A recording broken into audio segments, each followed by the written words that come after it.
All right. So today is, I don't quite want to call it the moment of truth, um, but we are going to finally build a model today. Though tomorrow is when we actually talk about training the model. But today we're actually going to make some like layers and neural nets and that diagram that we've been looking at all the time is finally going to come to life. So we're going to create a neural net with PyTorch to make a really simple binary classification learning model. Um, and that's really what we're talking about here. And can someone remind me what a binary classification model is in essence, like in one sentence? Yes or no? It classifies something as either yet it is that thing or whatever it's looking at isn't that thing. Yeah, exactly. And and Jason, what's the other kind of um, and how does it do that, by the way? Does it give us true or false, or what's like the output of a binary It's classification one or model? zero.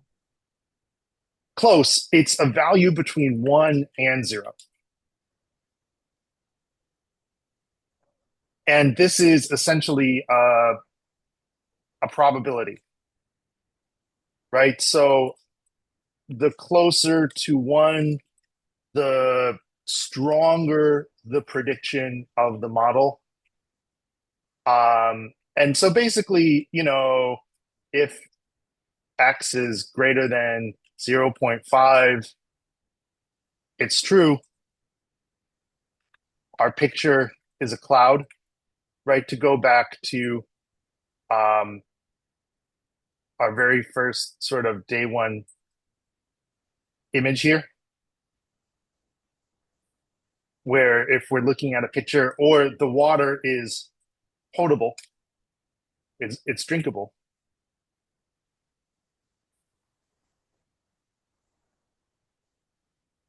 If the output is less than 0.5 and maybe, let's just say this is greater than or equal to, just for fun, um, it's false.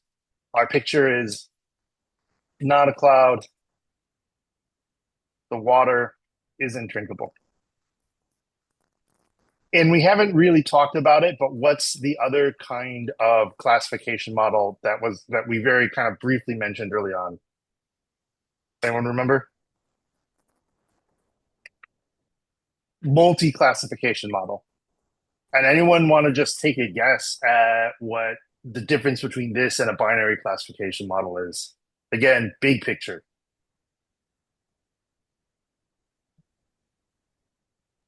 And then you just have like it's not 0 to 1, it's like there's multiple categories it could be. Yeah, I don't know the specific exactly. terminology, but Oh man, I'm not going to try and do that. We're going to drag our cloud there and duplicate it, put it like that. You know, what if instead of a cloud, we have this is my terrible drawing of a tree.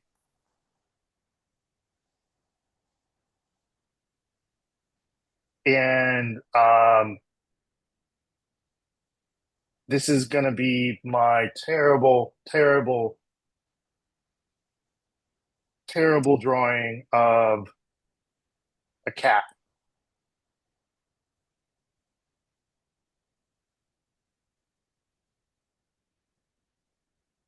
Right? And we have cloud, um,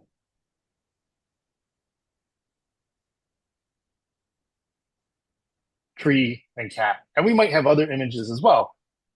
But the multi-classification model isn't just evaluating if one kind, the something about one kind of thing, right? Is the water drinkable?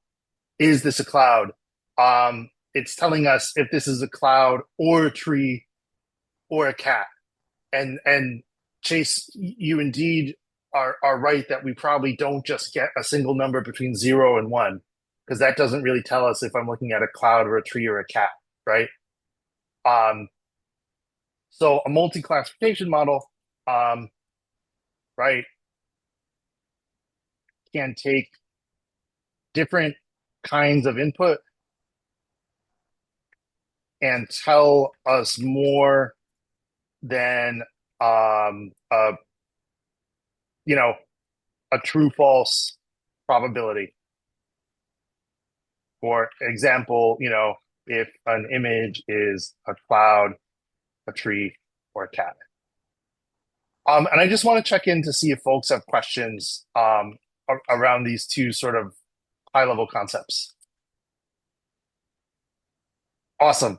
Now, we haven't really dealt with multi-classification. It's more complex, and we're really focusing on binary classification because binary classification is complex enough, as we're all learning.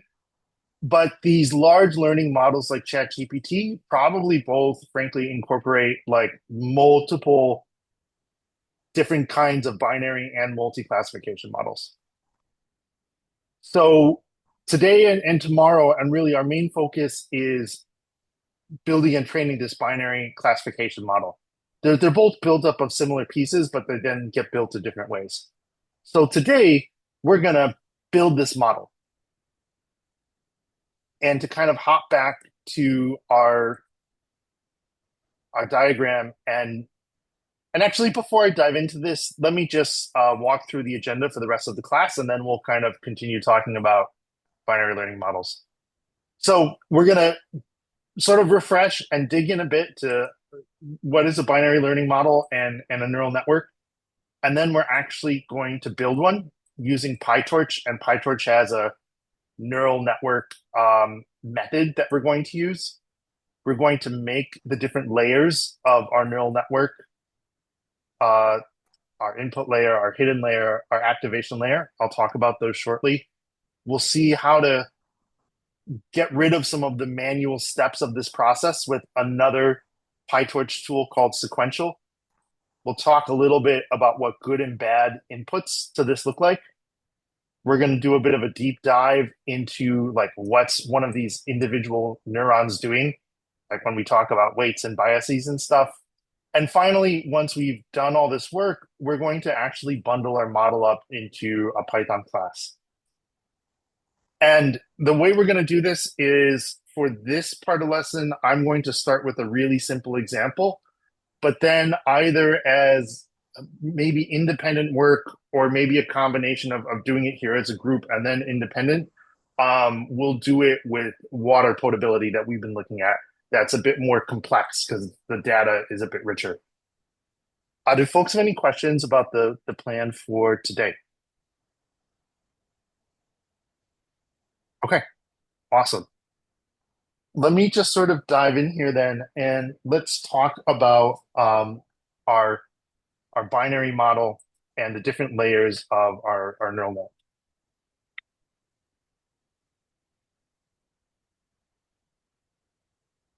So we've seen how we can make tensors to take lists of numbers or lists of lists or matrices, and how we can do all sorts of manipulation with those tensors. We've also seen how much work it takes just to get to this point. Like yesterday, we talked about all sorts of data pre-processing and stuff. So now we finally have some nice organized data. And this input goes into an input layer, one or more hidden layers, an activation layer. This can happen in multiple points, but we're going to keep it simple, focus on here.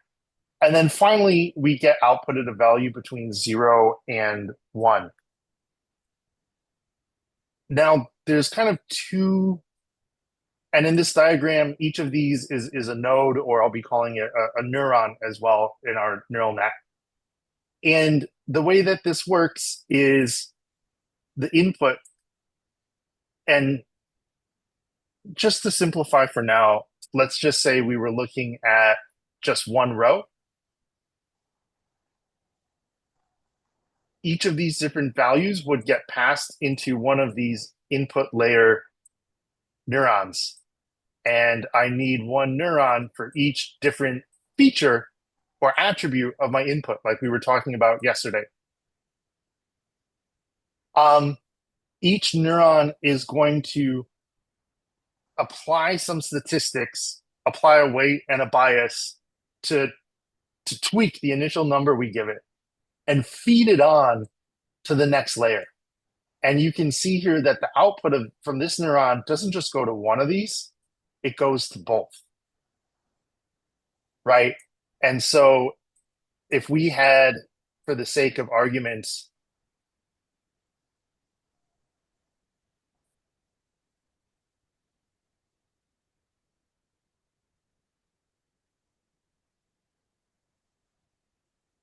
another layer here, and this is going to get messy, so I do apologize.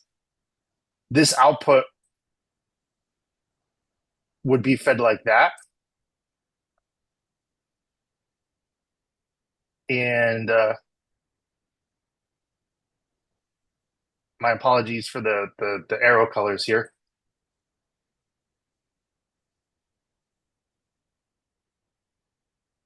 But we can see that, and I'll just make all these blue just for simplicity, that for each layer, for each neuron, it feeds its value to all the neurons of the next layer.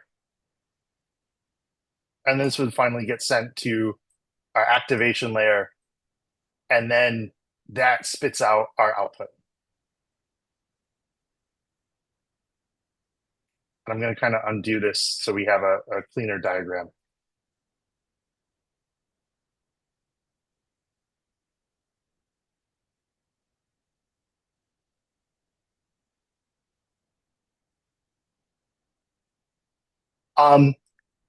There's a really important difference between this input layer, however many hidden layers we have, and this activation layer. This input layer and the hidden layers are what's called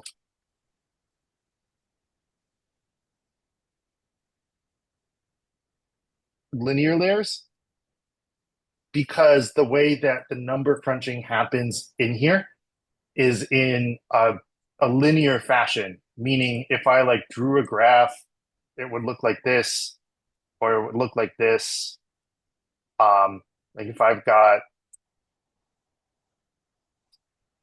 let's restart our graph here. If I've got an X and Y axis, then something linear looks like this, right? It could look like this. It could look like this. There's a direct correlation.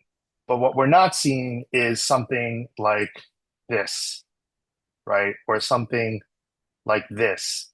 And think compound interest, right? Or if we live in San Francisco where rent is so expensive and like the cost per square foot of an apartment doesn't increase in a linear way, like if a one bedroom apartment is something ridiculous like $2,000 a month, a two bedroom apartment isn't $4,000. It's like 5,000, and a three bedroom apartment is, I don't know, 10,000.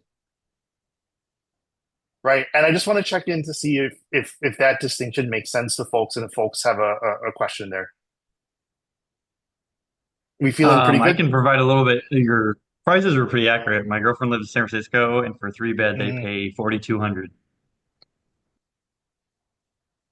I love San Francisco, but the rent is absolutely killer. Um, yeah. So this input layer, this hidden layer, they're both linear. Our activation layer is non-linear, and it uses some sort of non-linear function or formula. Often, the one we're going to use today is called sigmoid. There's some others out there called ReLU is another really popular one. And don't ask me to get too deep on the math because I can't. Though I can give like the explain like I'm five uh, answer to what is a sigmoid. And more or less, a sigmoid is a curve that looks like that, that's sort of S-shaped. And really, the job here is to squish data into a value between 0 and 1. And so like negative values get squished to be, say, between 0 and 0.5. Really big positive values get squished to be, between like 0.5 and 1. So big picture, this is what we're talking about when we're talking about a binary classification model, and when we're talking about a neural network, because this is an example of a neural network. And I just want to pause and check in and see if folks have any questions, because I have been doing a lot of talking here. Okay, awesome. I'm going to do a little more writing and talking, and then we're going to start typing code. I guess I do have a question actually, back to Yes, sir. TL draw. Um, so when it goes from like the hidden layer to the activation layer, would Mhm. that be like the scaling of it? Like how it's squishing the data within, Yeah. Yeah. You mean like we were talking about yesterday, if we go over here and we look at this, and we were talking about how if I've got my input data here and like, hey, if this range is really big and it's kind of outside the parameters I want, I'm going to kind of do some sort of normalization or standardization to either get rid of stuff or scale it down in range. yeah, so I guess they're different. It's based off of that. Yeah, similar concept, different applications. Because Gotcha. you're right, we're both squishing the data, but for that one, we're doing it To get before. different like answers. Yeah, like back then. Yeah, Yeah, gotcha. exactly. Like the range is going to be different, and this is here. But yeah, and to be totally honest, I am like the not super up to speed on like the full mathematical details of what's going on here. Um, and we can even have multiple activation layers with different formulas at different points.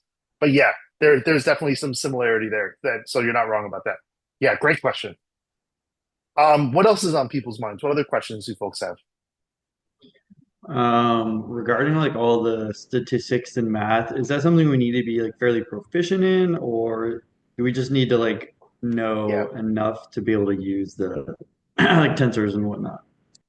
yeah, great question.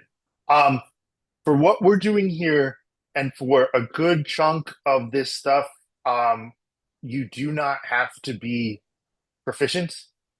I think like understanding the idea of what like a mean is, of what an average is, um, a little bit about sort of tensor or matrix multiplication will go a long way, because at this point, like so much of this stuff has been productionized, and there's the work of other people that we can like borrow on, whether it's existing models or guides and tutorials. Um, and we can actually get pretty far with that. That said, if you want to be able to dig a bit deeper and sort of like train your own model and really start tweaking things, at that point, it does pay to start knowing the math more. I don't think we have to know all the ins and outs of sigmoid and ReLU to get pretty darn far. But, the people who are machine learning engineers, right, definitely do. But that's a much more specialized field, and there's like a wide gray area between here and there, if that makes sense. I was actually having a really good discussion with another student about this yesterday. Programming, is not math. We don't have to be experts at it. That said, I think some degree of math is inescapable, and the more math you know, the more all this stuff becomes an easier lift. Because once you dig down far enough with computer science, you hit math, right?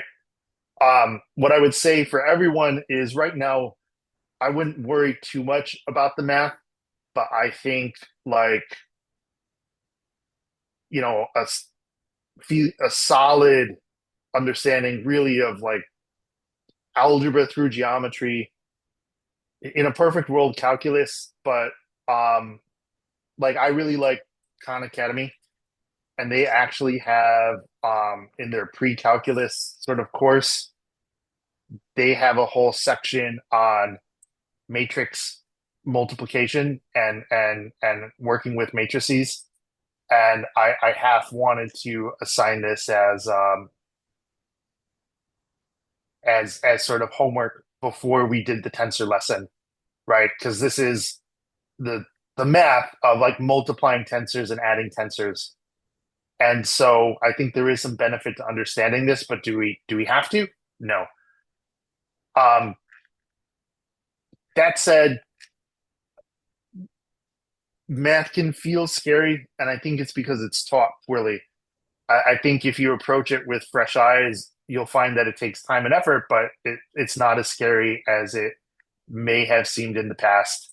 And I will be honest, if you're going into with software engineering, like the more math you know, the better. Computer graphics is a whole bunch of math. So I think it's not a priority, but it's not something you want to feel scared about, right? That was a bit of a tangent there, but Chase, did that help answer your question a bit?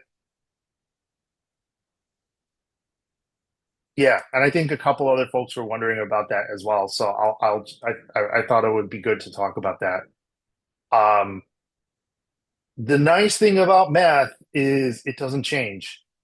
And the thing about all these technologies is, the technologies come and go, the trends come and go, the fundamental computer science concepts, and the math does not.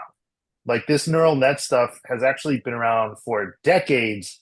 It just really was, I think, the advent of GPUs and some people figuring out some really clever stuff that made this feasible to to do it efficiently and with much higher performance that kicked off this whole, chat GPT large learning model hype. Um, so long term, in terms of having like a long career as a software developer, math is going to be your friend, but we don't have to get there like today or tomorrow or even, a, a year from now. You're going to pick up plenty along the way.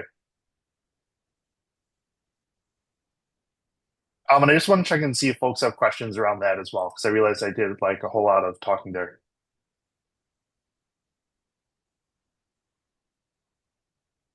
Okay, cool. Yeah, and the secret to all this stuff is just a bit at a time. Like what we're doing now with this AI module is, again, we're condensing like the highlights of what would probably be a semester long college course with a bunch of prerequisites that we are frankly skipping, right? And our goal here is to give you, I think, the the key concepts and pieces that would probably be harder to learn independently, so that as time goes on, you all can build on that on your own. So it is we're throwing a whole lot out there all at once, and I do want to acknowledge that. Um, all right, let me spin up my Jupyter notebook and do a little more talking, and then we'll start writing some code. So I did go ahead and make a virtual environment in this directory that has all the Python things installed. And if I kind of pipe the output of that into a file named requirements.txt, just as a friendly reminder. Well, there's a whole bunch of extra crap in here. I apologize. So it's hard to see, but what we're looking for is really the PyTorch dependencies and Jupyter and IPython notebook. And I'm going to help VS Code detect my kernel, and we'll give it a minute. And while it's doing that, I am going to start writing a bit of code in here with confidence that Jupyter Notebook will finally detect my Python environment. Though this Python version 3.13 does cause me a bit of concern because we did seem to run into that issue. But let's see how we do here.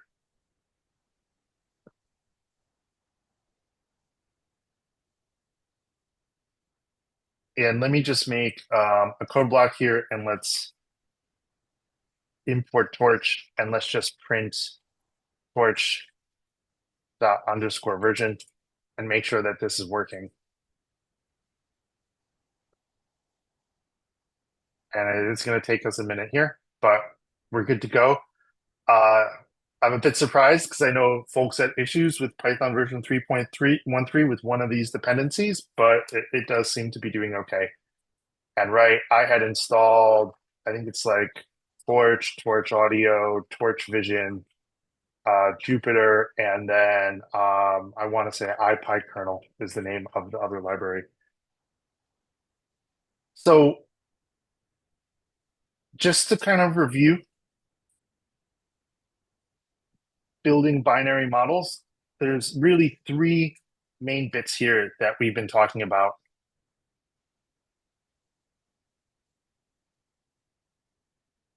Linear layers. And these receive a number of neurons, apply weights and biases, and output neurons. And if I look at this, I kind of need to make my numbers match up here.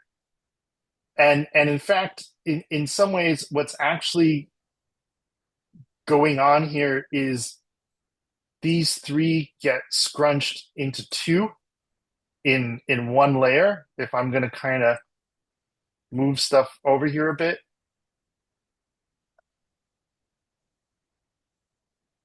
And if we make this first layer, a bit bigger.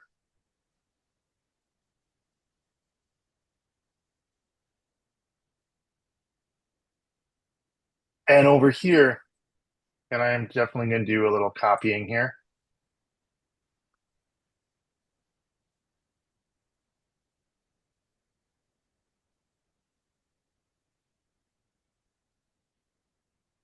And these two neurons get sent on here.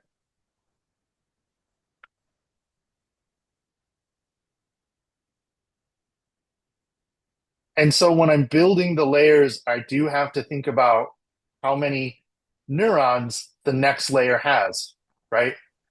And let's say for the sake of argument, I did add another hidden linear layer here, like I was kind of showing before.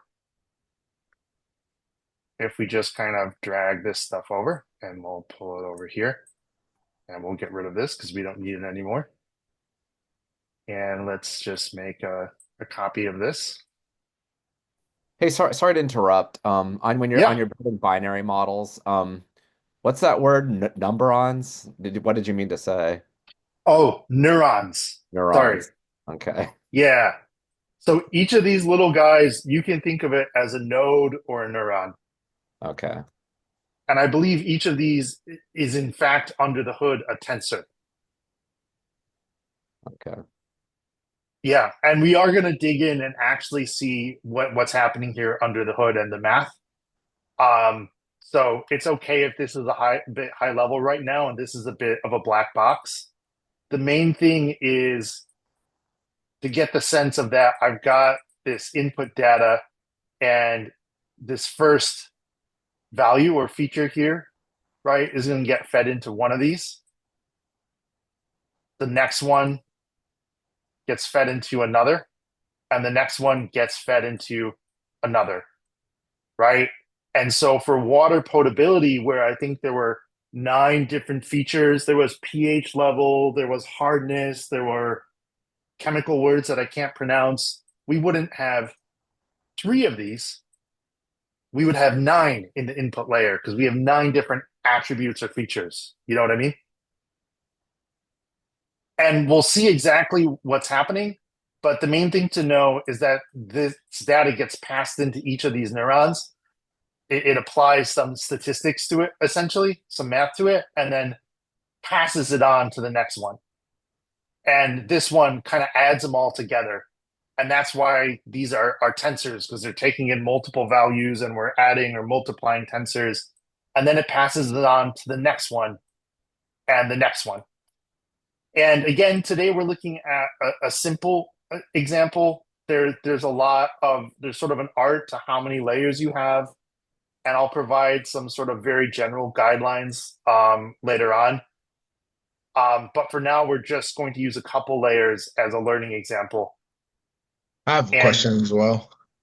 yeah, If you like scroll back to the left, I guess a little bit, mhm, with those tensors or the shape of that being like 3 by 3, would there mhm, be 9 neurons just with this example in that yeah, first input layer? great question. Great question. Each of these, think of it, we're going to call a function 3 times. The first time this data gets passed in this row, the second time this one, the third time this one. And so we would actually get 3 different output values. Okay. Um, and in fact, I should improve this a bit because that's a great point. And let's just get rid of these 2 for now and just have the 1, because I think that's probably a bit clearer as we kind of think about and build our mental model. Yeah, great question, Jack. And did that help answer it? Yes. Yeah, great question. And so here we can see a bit more clearly how the data gets passed in and flows. And here we're doing the same thing. For this layer, because we're going to send it into our activation function, we might take 2 neurons and squish it in to 1. So we're looking at something like this.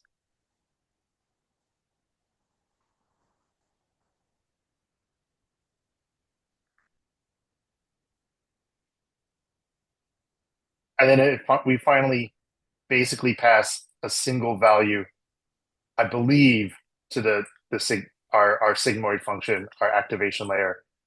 And that does something nonlinear to it, maybe something exponential, and then it spits out our final value. For what we're going to build in just a minute, though, we're going to keep it simple. We're not going to have that extra layer just for purposes of like building and teaching and learning and simplicity. It's going to look like this, right? Where we go, and in just a moment, I'll scroll over so we can see the whole thing. Where we go, basically,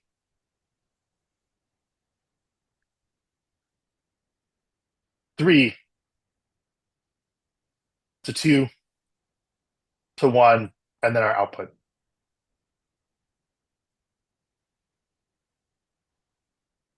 So to build a binary model, we need these linear layers, right?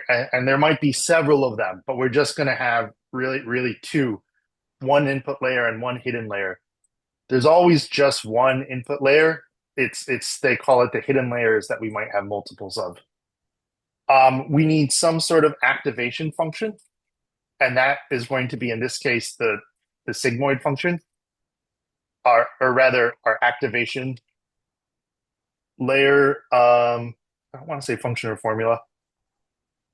And the main job of this, it applies some sort of nonlinear transformation. And Jack, like you were saying, ensures output is within range of 0 and 1.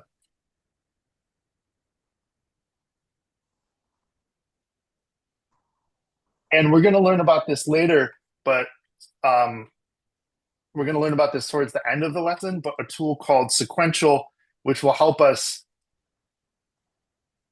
easily define a model and pass data between layers. So what we're going to do in just a minute is do all this manually to kind of step through it, but then we'll use sequential that will do some of the work for us. Sound good? Okay. I know I've been talking for a bit. How are we doing? Do we want to take a 5-minute break or keep rolling? I would say maybe a little short break, but really I just need to finish copying these notes. If you could just like Yeah, give me 2 seconds. yeah. Let's take five. I'd rather like we can get up, we can stretch, we can refresh our brains. This is a lot of information, and then we can be recharged for the code. And I'll be pushing all this up to demos and notes.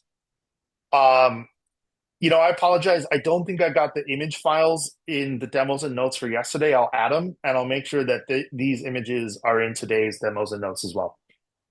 So let's take five, and then when we come back, we're actually going to finally build a neural net.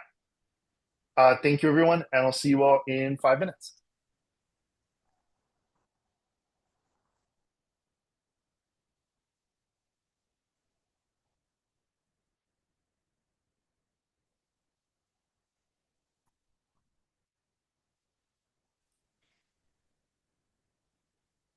All right. So, um, one moment. Yeah, can you either just turn it down or thank you. Sorry about that. Um, there was an echo. So let's go ahead and build our model. And I'm going to go ahead and make a code cell here. And from PyTorch, we're going to import the neural net module. And we'll just give it an NN alias just to make our lives easy. And we're going to, first of all, like make some fake data and stick it in a tensor. And this is going to be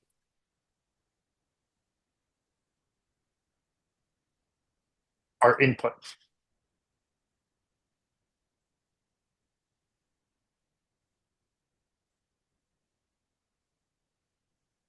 And so we're just going to create a tensor and I'm just going to pass in, I'm just going to make up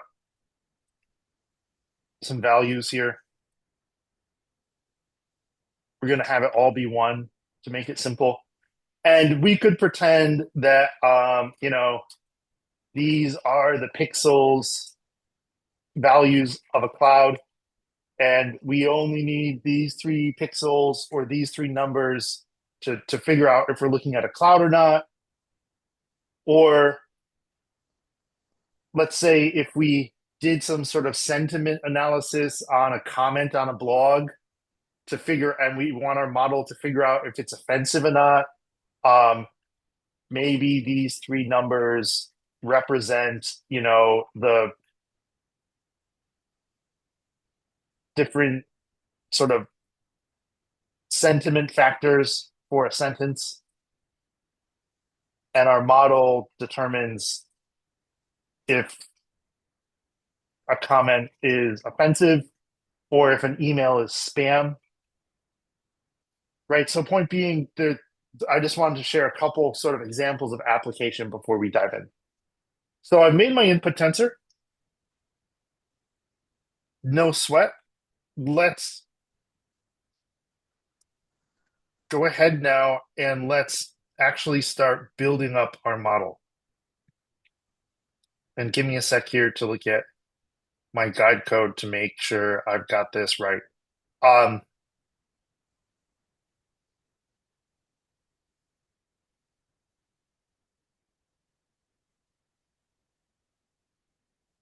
And one moment here, folks. I do apologize.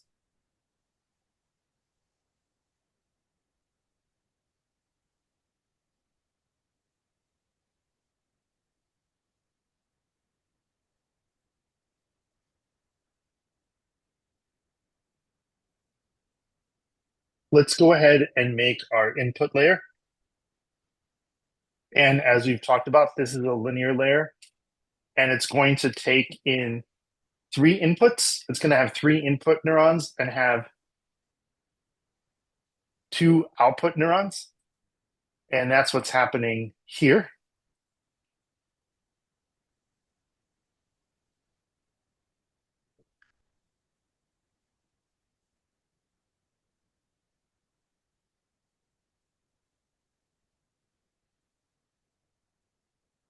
And I should be able to actually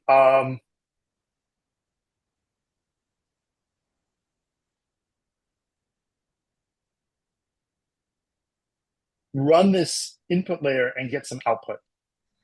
I'm sorry, what So was if I the three actually comma two? say that again, What was the 3 comma 2? yeah, absolutely. So that first value, the 3, is the number of input neurons of this layer. And that second number 2 is essentially the number of output neurons. So we're saying that this layer is going to have 3 neurons that are going to receive data. They're going to do their thing to that data and send it on to 2 neurons. Does that help answer your question? Yes, it does. And I guess the way that that applies would be that first number has to be how many items are in your tensor. Exactly. Okay. Exactly. Um, and in fact, let's just go ahead and let's make hidden layer 1. And this is going to be 2 to 1. And if we kind of hop over to the diagram, and let me zoom out just a touch.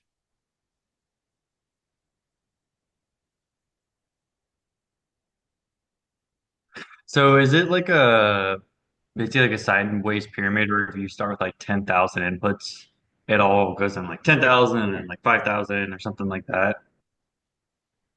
Pretty much, yes.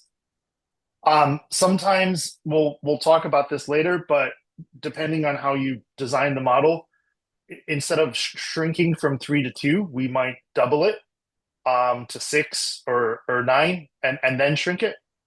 That's a little out of scope of right now. In general, when you're building layers, you want to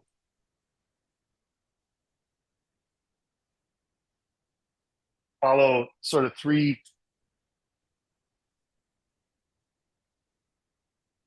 main principles here. Basically, use powers of 2.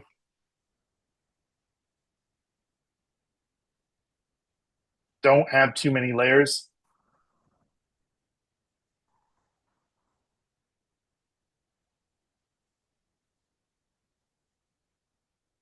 And actually, really, the first one is going to be, we need to start with a value.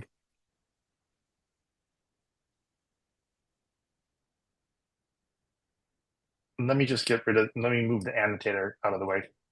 There we go. Between our input size and output size. So for our binary classifier, this is really, so this means between 3 and 1. Here, we're not making it bigger to begin with, and because our size is so small, we're just going to go from 3 to 2 to 1, but we might go from like 12 to 6 or something like that if we had more layers. And you don't want to have too many layers because it can sort of cause the model to, it's called overfitting, where it's like if you sort of teach to the test and then all that everyone knows is the test. So this is like a little out of scope. And then finally, we're going to gradually decrease size through layers.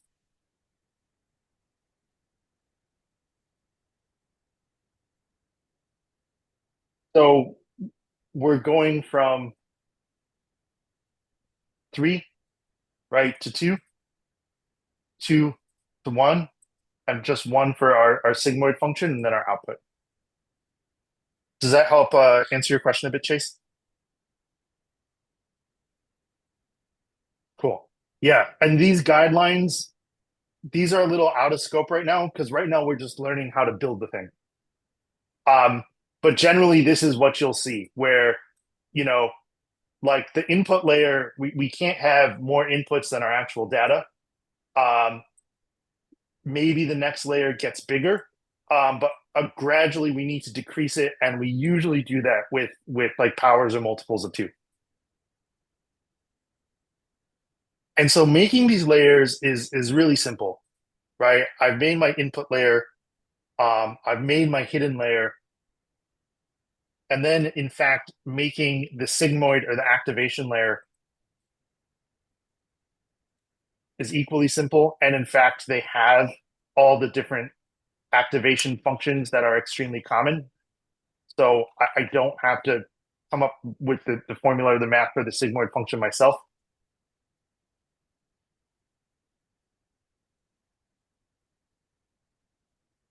And so these are our 3 layers.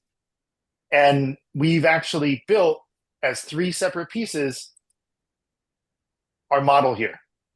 And let me go ahead and run some of this code so we can see some of this output. And let me just go ahead and print the output of our input layer so we can see what we're looking at, and to make sure that I didn't make any typos or mistakes in my code. So this is kind of interesting. It doesn't seem that useful because it's a tensor, this value grad fn that we don't have to worry about right now. But and then these numbers. But if we look at the tensor, we see that there's 2 things in it, right? Because that's the number of neurons that we're outputting here. And now I actually want to take that output and feed it into the next layer. Excuse me, Adam. Can you unhighlight? It's hard to read whenever it's highlighted. Oh, sorry about that. Yeah. Is it easier to read now? The tensor is still highlighted, the results. I see what you're saying. I see. Let me get rid of that. Thank you for letting me know. Yeah, there we go. Yeah. Those numbers, we'll talk about it a bit later, but they're not quite randomly generated, but those are weights and biases being applied to these values of 1.0. And the way that these neural nets work is they start out with essentially semi-random values. And tomorrow we'll talk about training where it actually improves itself. But right now, there's not going to be a direct correlation between those numbers and these inputs here. And now we can do the same thing for the next layer and grab the output of hidden layer 1 by just calling this function that we've created and passing in the output of the previous layer. And I'll just print out each of these just so we can see it. And we see that it's another tensor, but it's got 1 dimension, right? It's only got 1 thing in the list because our next layer over here, and let me just get rid of the annotator because it's more trouble than it's worth now. Our next layer over here only outputs 1 neuron, right? And then this is what we're sending into the sigmoid function, which is what's coming up next.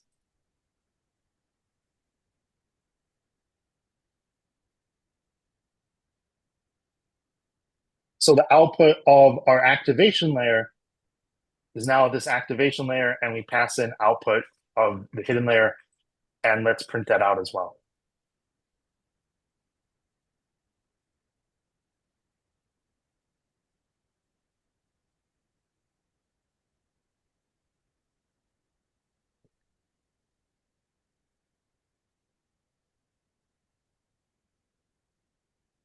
And if we look, we still have a tensor here.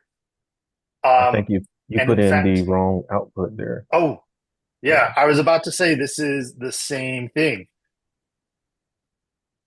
Thank you so much. Thank you, James.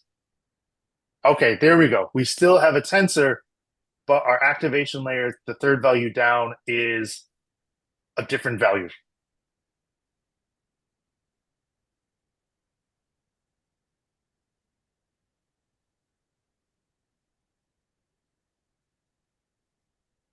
And I believe this is the actual output value of our model, and we would then just get the value out of this tensor. I don't think there's a final manual step here that we would do. I may be wrong on that, but what we're going to see in just a minute is how to avoid having to do these steps manually, and that will take care of that for us. But I'm pretty sure this is now our final value between 0 and 1, right? Because that's the sigmoid's job, is to scrunch stuff down to give us a value between 0 and 1, even if we had maybe 2 neurons or more than 1 over here. And let me just pause and check in and see what questions folks have about these steps of manually building each layer of our model. I guess I'm just a bit confused on like what those output numbers are specifically. I'm sure it's like a lot of like the math behind the scenes. Uh, Mhm. but from somebody who's not very good at math and doesn't have a big background in it, to me that's just like a bunch of gibberish, basically. Yeah, that's honestly okay. And the truth is, it actually kind of is gibberish because right now it's kind of random. We will actually like dig into this a bit more later, but let's just say like neuron output, and let me just make a comment block here.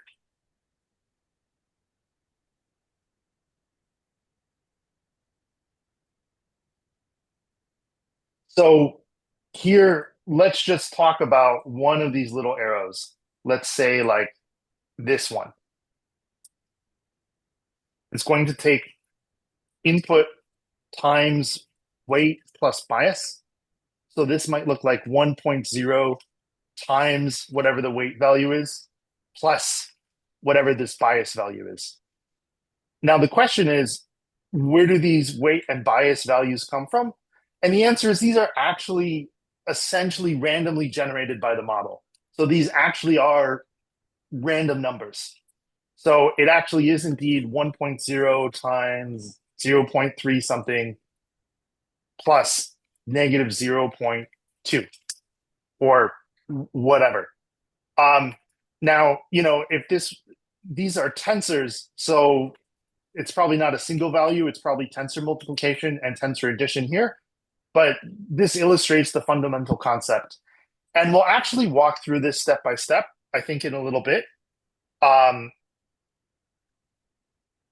But what we'll see tomorrow is while these start out as random values, when we actually train the model, what we do is after each pass, it tweaks the random values to try and get a better fit. Does that help answer your question a bit, Chase? Yeah, that does. So I'm assuming like you kind of went over it there at the end, but in like a real world scenario, we would start off with like a purposeful weight and bias number, not just random, right?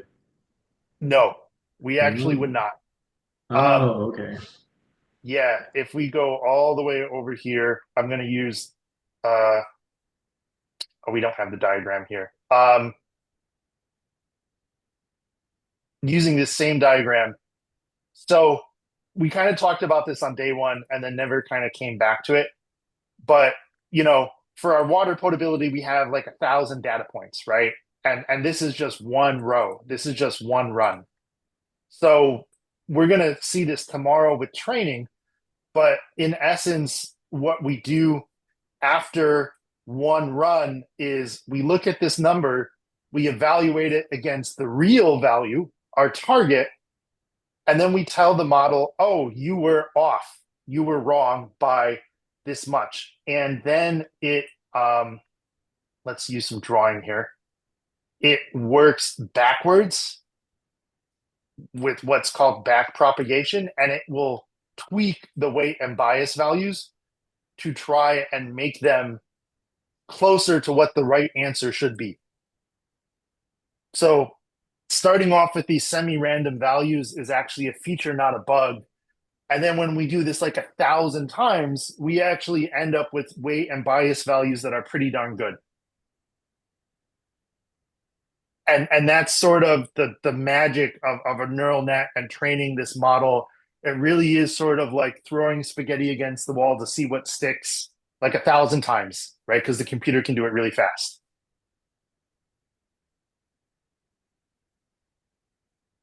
And I just want to check in and see what questions folks have around this as well. So that's getting ahead of ourselves a little bit, but that's what we're going to be looking at tomorrow. So right now, these weights and biases are essentially random values, and they're meant to be. Let me show you guys how we can simplify these steps, and then why don't we take a short break and then, or maybe a longer break, and then we'll dig in and we'll look at actual weight and bias values and play around with how they're calculated. Sound good? Okay, awesome. And just to recap, we've kind of talked about binary classification. We've done an overview of a neural network. We've now actually made a neural network finally and ran it. Now we're passing our data manually, and we only ran it once. When to actually train a model, we would run this thousands of times over real data. But we've actually built this thing, which I find super exciting. I don't know if you guys do, but I think it's super cool, right? We have all these tensors, and they're doing all this stuff that we still need to dig into a bit, but we've actually built all these layers. So let's talk about using sequential to simplify building models.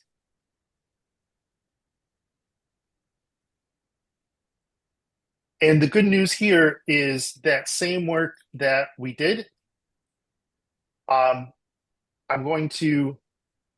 can, instead of having to do all those manual steps, PyTorch has a class essentially called sequential, and it does the job of passing data from layer to layer. And so in here, I just give it each of my layers. I give it my input layer. I give it my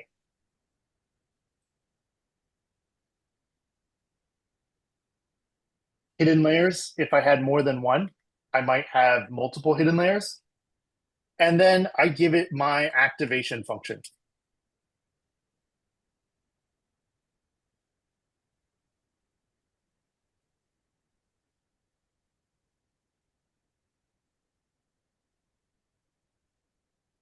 And now, all I have to do is pass in that input tensor of, remember our input tensor was just 1.0, 1.0, 1.0. I'll just stick an extra list around it. And it would help if I had an equal sign. And if we run this, we see that we get a different result because it's created new random values for weights and biases, but again, we get a final output tensor. So this connects up each layer for us, and we'll pass the data through and handle that work.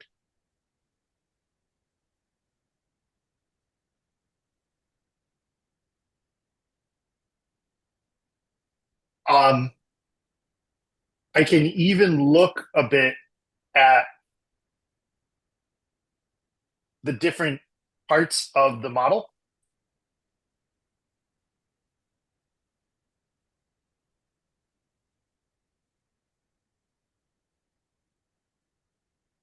PyTorch will tell me about each layer. And here's our first layer. And note how it says in underscore features, as in input features or input neurons, and out features as in output neurons. And if we print the next layer in the module, in the model, we see it's our next layer. And if we print the next one, it's going to be our activation layer, which is our final layer. And we can actually peek in and look at the weights and biases as well. but let's do that after the break. So before we break, I just want to check in and see what questions folks have or what parts might be good to go over here. This is more of a technical question, but so when you make a variable equal to a method, you can make that variable a method onto itself. Correct. It's a container, and in this case, what it's holding is that method.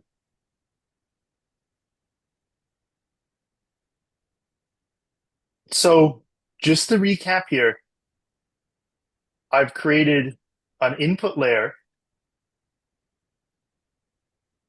that has the same number of inputs as our input data. The input layer outputs to 2 neurons. It feeds into our next layer, which is our hidden layer, which outputs to 1 neuron. And that outputs to our sigmoid activation function, which does some fancier nonlinear math that outputs our final value. That is our model's prediction as to whether the water is drinkable or not. The picture is a cloud or it's not a cloud. The comment on my blog is or is not offensive. Where Right? is that getting Yeah. its input from? Oh, yeah. So it's Jupyter Notebook. It has Okay. access to all the previous code cells, so it's just getting it from right there. Gotcha. Or, excuse me, right here where we have the input tensor.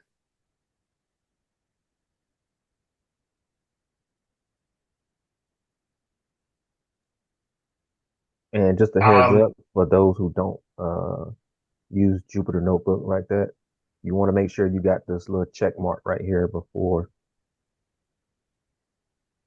you oh, run your bottom ones. If you don't have that check yeah, mark, it's not gonna recognize it. yeah. Very, very good call, James. Thank you. Like if I had like modified this and I said, I don't know, x equals 5, and then we print out x here, I'm not sure if this is going to work.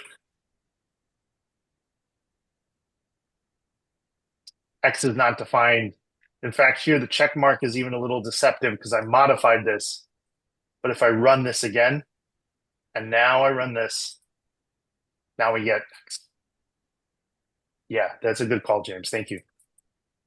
All right, why don't we take, let's see, what time is it? It's 10:15. Why don't we take 10 minutes? Sound good? And then when we come back, we will dig into actually looking at some weight and bias values to kind of see what's going on under the hood here. All right. Thank you very much, everyone, and I'll see you all in 10 minutes. All right. So we've covered a lot of ground here. We've finally built a neural net where we've created an input layer, right, based on our input features, the distinct attributes that it has. And here we have an input with 3 attributes or 3 features. And so our input layer, which is a linear layer, takes in 3 features and outputs 2. It essentially outputs 2 neurons. And each one feeds its data into both of the input neurons of the next layer. And our second layer here has 2 input neurons and 1 output neuron. And then that gets fed into our sigmoid function, which is our activation layer, which then gives us our prediction value. And we did this manually at first, but then instead of having to do it manually and passing the output of each layer onto the next, PyTorch has given us this very nifty sequential class. And I do encourage everyone to spend some time with the PyTorch docs as you work on stuff and read about stuff. And that's a big part of software engineering. Like I might just spend like 20 minutes reading docs. because there's going to be a lot of good information in here, and this is also a bit of an art because you kind of learn how to skim. But there's a very full-fledged breakdown of the class here in the PyTorch docs. And this gives us a model we can just feed a tensor with our input data straight into and get a result. And we even saw that we can take a peek at each of the layers of our model that are in some sort of list, where we have our first linear layer here. Sorry, I realize that that's hard to see. Let me grab the highlighter. Our first linear layer here. That's our input layer, our hidden layer, our second linear layer here, and then our sigmoid, that's finally our output. So let me just ask everyone a question just to kind of refresh ourselves and kind of warm up. If I change this from 2 to 3 for this input layer, what do we think would happen?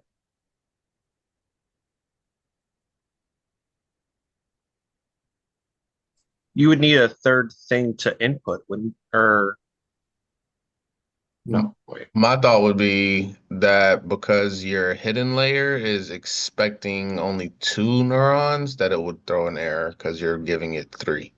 Yeah, and I think you guys are correct, and what you were saying as well. I think it was you, Jason, that we would need a third layer here to make it work. And if I run this, we indeed get a runtime error. And if we scroll down in here, we see the runtime error message is MAT1 and MAT1 and MAT2 shapes cannot be multiplied 1 by 3 and 2 by 1. And I can't quite directly interpret that error message, but I can get the gist of it, which is indeed, I'm trying to put a square peg into a round hole here. I've got 3 things here now. And if I duplicated this, I've got 3, but I've only got 2 over here. And I, in fact, would need to add a third thing here. I'm not going to draw the arrows just in the interest of time to make it work. So if we change this to 3-1, I think this will now work for us. And indeed, that does work. It's probably wiser to go from 3 to 2 and not jump all the way from 3 to 1, but that does indeed work, right? Because our output features or output neurons need to match the number of input features or input neurons for the next layer. And let me change these back before I forget. So we saw over here that we can get some information printed out about each model layer. Let's take a look because we can get even more information printed out, in fact.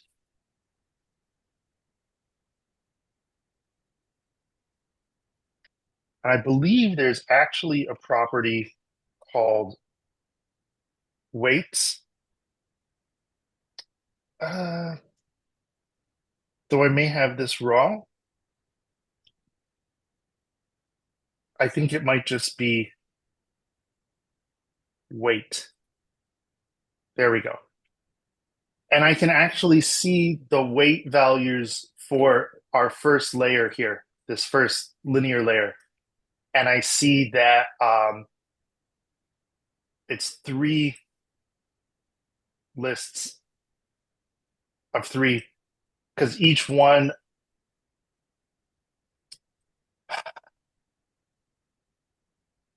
I'm not sure if each one of these neurons is taking 3 inputs. I have to double check that, to be honest. But if we look at the one for our next layer, we're going to see it shrink down.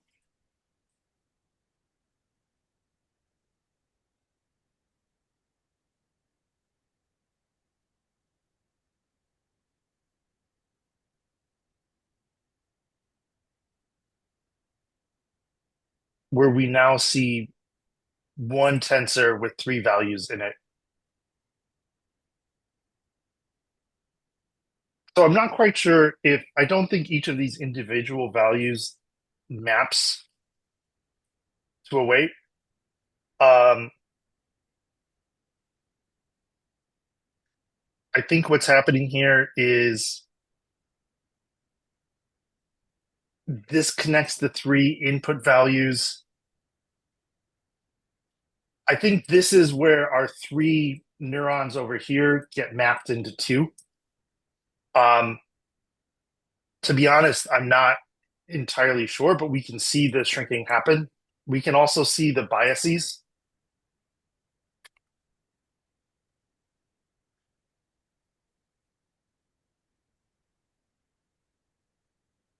I have this right. And here we see there's just one set of biases because the bias gets applied for all of the weights. Um, and I realize I'm a little fuzzy on how this mapping happens. So I don't want to get too lost in the sauce on that and say something wrong. But I think each of these lists here represents weights for one of our input layers for this tensor. And in fact, we could play around with it to find out, but I think I might get a little too lost in the sauce. But I think the main thing I want to show is that we can see the values themselves. And there's another way that we can see these values just to demonstrate this.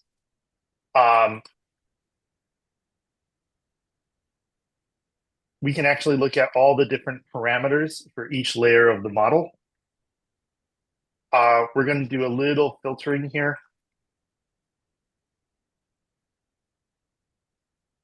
On this requires grad, which I think is maybe for gradient descent property.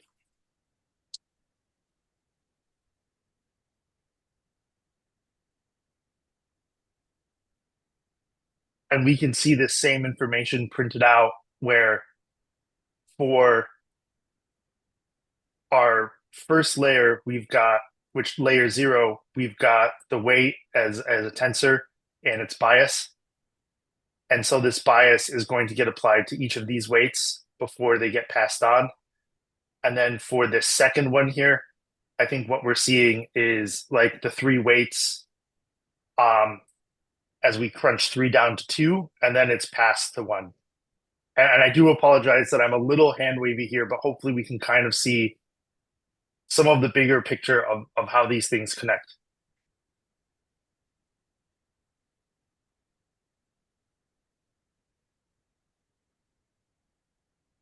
If we really wanted to, we could actually manually modify a weight, but that is probably not a good idea.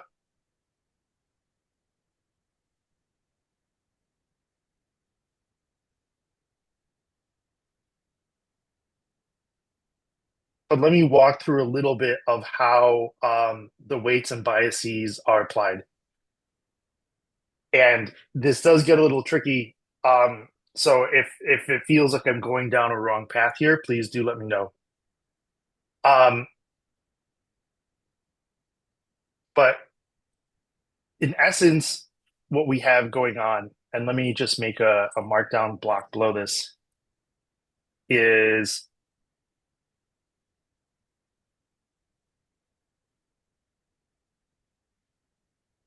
if we're looking at our hidden layer in the middle and its output, it's going to be, and I think actually this is really the input layer output. It's going to be the input tensor times the weight values plus the bias values.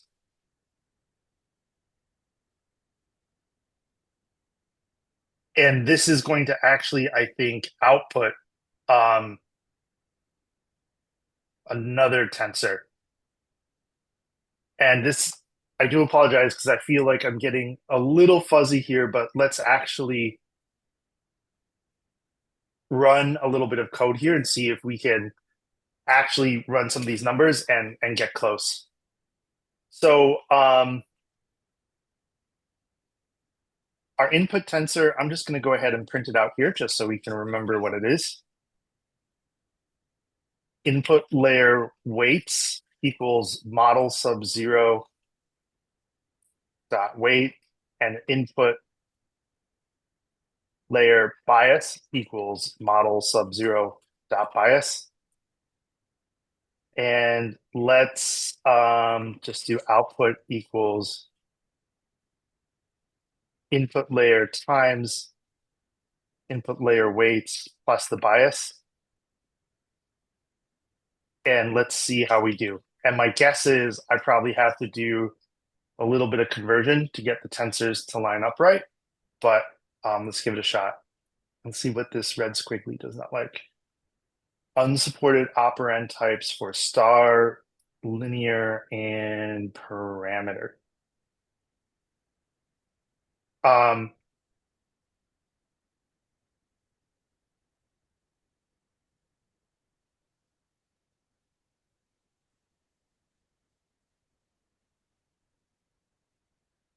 oh, this should be input tensor. I have a typo in my code. Let's see if that does it. There we go. So let me pull up the annotator tool here. And I realize this is a little tricky. This is our input tensor right here.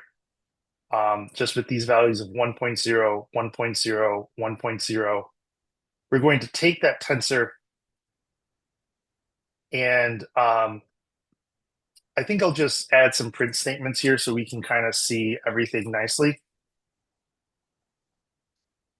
So give me one moment to do that, and then we'll run this again.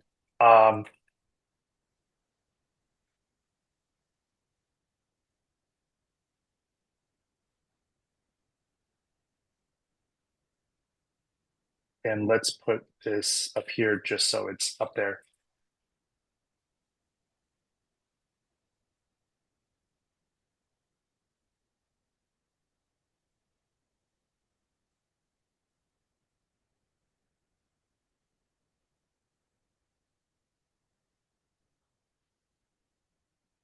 And let me run this again now that we have some print statements to help us read this more.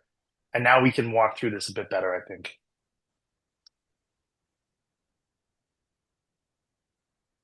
So our input is this tensor here with these three values. The weight is a tensor that has 3 rows of 3. The bias is missing because I have a typo in my code.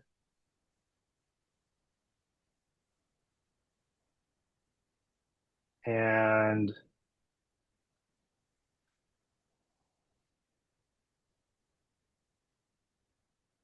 there should be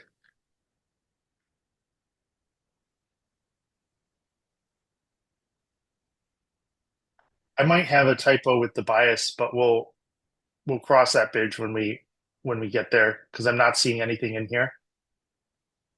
Um,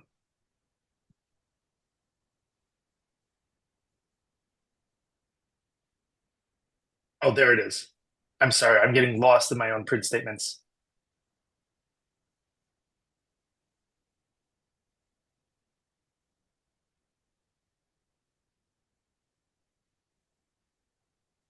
Here we've got the input layer weights.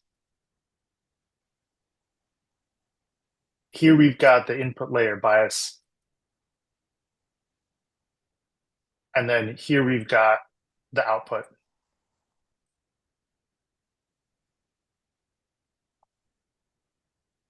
And so I believe what's happening is for this value, it's getting multiplied against this list here, this part of the tensor. And then we actually add the bias to it. And we end up with this value of 3 here as an output.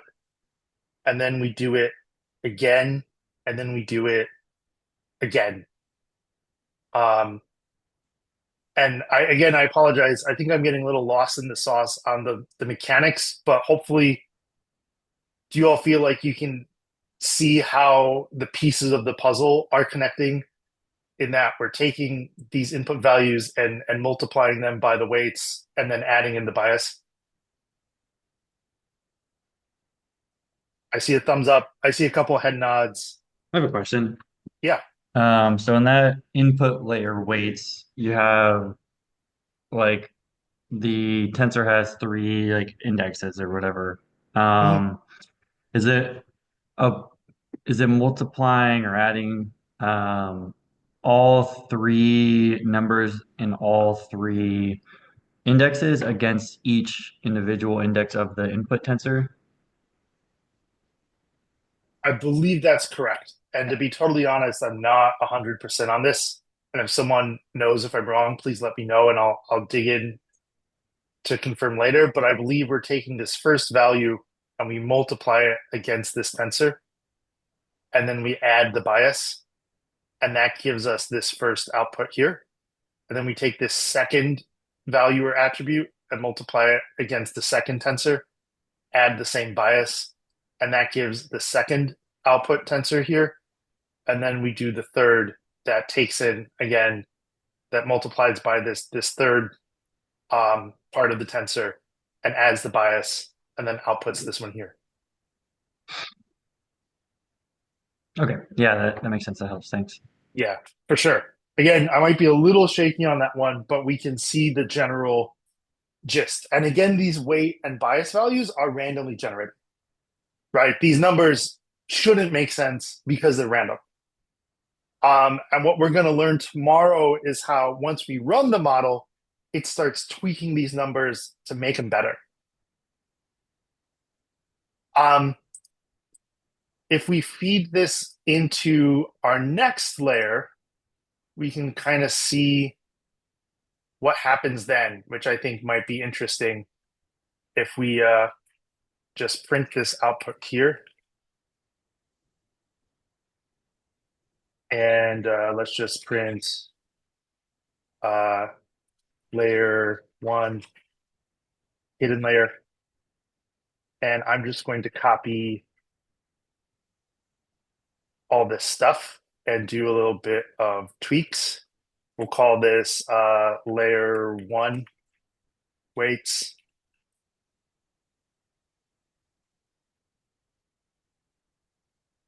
Bias.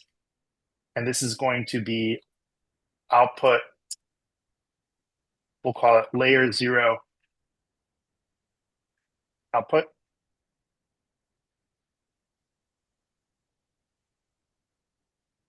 Output layer 0.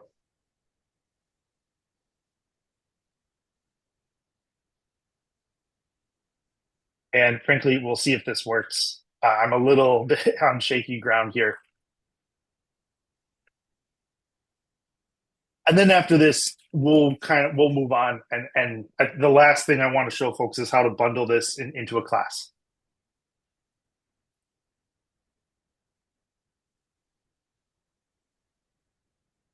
And the output of layer 0, and we multiply it by layer 1 weights. We add the layer 1 bias, and this is output layer 1. I guess I did just kind of have a question arise on me. Mhm. I know that we keep saying that we're trying to get a better number, Mhm. but if I'm not mistaken, essentially what we're looking for is a number that's in between 0 and 1. Mhm.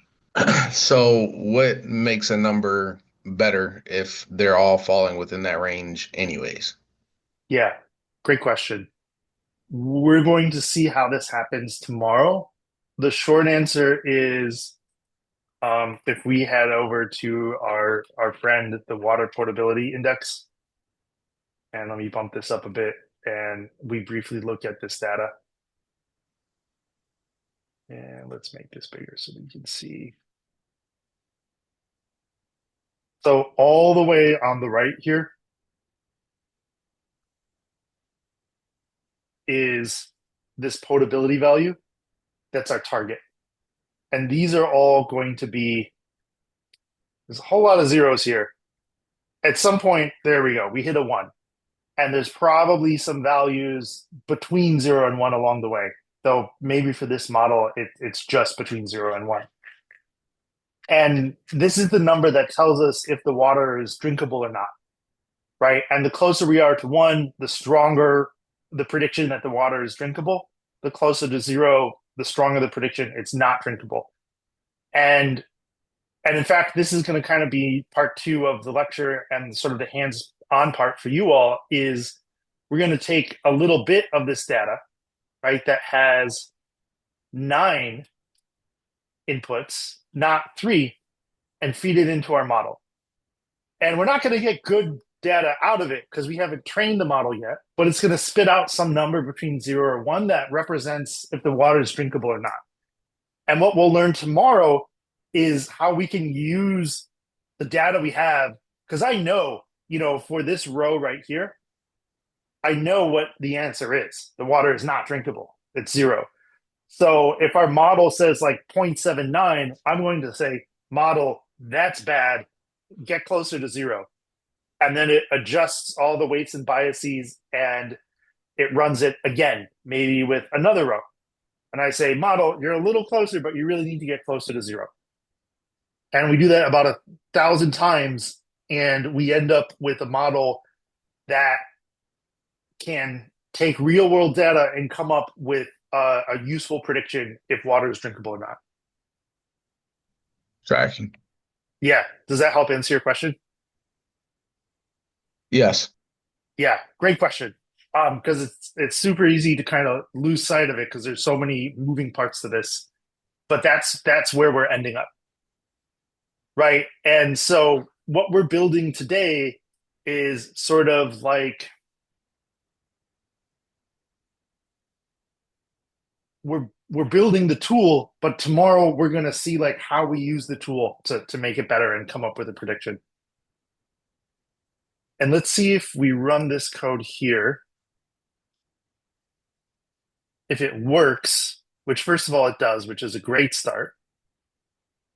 And right here we can see where the hidden layer is. We can see our hidden layer output. I probably did something wrong here because this output tensor has 3 rows, and at some point we need to shrink it down to 2. So I'm pretty sure there's a step I'm missing by trying to do this the super manual way, which is okay because this is more for demonstration purposes. But we can at least see that the math doesn't break, and we can multiply these tensors and again take these set of inputs from our previous layer, multiply them by the weights, add the bias, and we get a set of output tensors. I don't want to get too lost in the sauce on trying to get this right because I feel like I've probably already, I think it's already gotten a little confusing.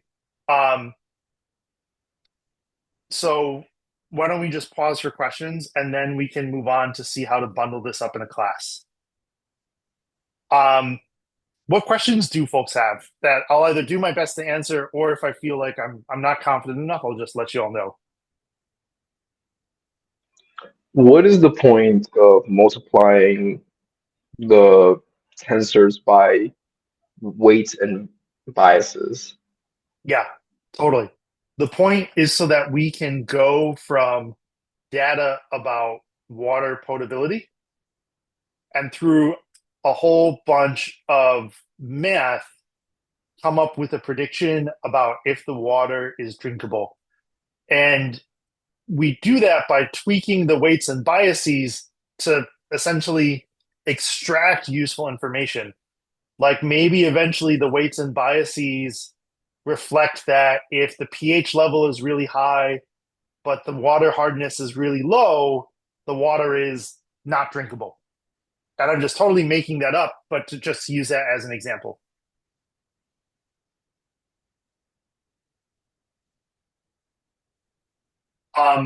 Does that help answer your question a bit? Yeah, I think I don't want to get too lost in the sauce on this one, and honestly, I think I might struggle a bit along along the way. But big picture here, the challenge is we don't have in this scenario a good formula to figure out if water bowl is drinkable or not, right? I can't just add pH and hardness and come up with a good formula. Where I could say something like, I don't know, if pH is greater than 7 and hardness equals 3, return false. Else, if, pH is less than 4, return true, right? I can't come up with an algorithm to do this. But what I can do is use these weights and biases to figure out little pieces of the puzzle. And by connecting them together, actually train them and tweak them to come up with a good answer. And it's very much like if you guys have ever, I don't know, tuned an engine or adjusted a turntable or anything where you've had to tweak the values to get it to fit.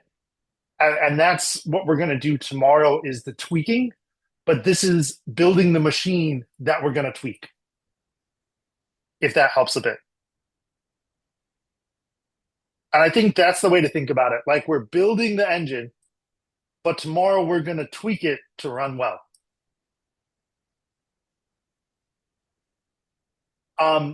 Let me go ahead and show how to bundle this up into a class that we can use. And again, my apologies for getting a little lost in the sauce with breaking down the actual math of the weights and biases, but hopefully we saw sort of the big picture there. So let's create a Python class for our model. And the good news is this is relatively straightforward. I'm going to make my own class called binary model. We're going to inherit from that PyTorch.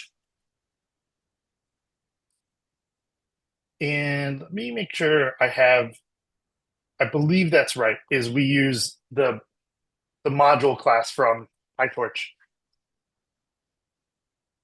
And indeed, it says base class for building all neural network models. And in fact, we're about to do something very similar to what we see here. I'm going to make an init method for myself.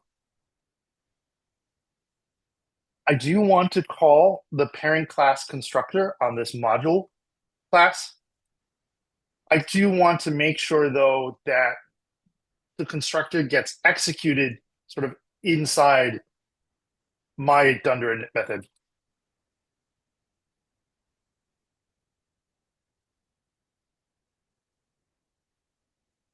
And now we're going to actually make the layers of our model.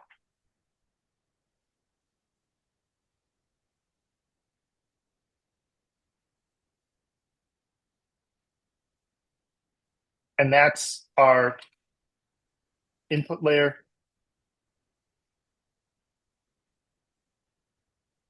That's our hidden layer 1, and we only have one hidden layer.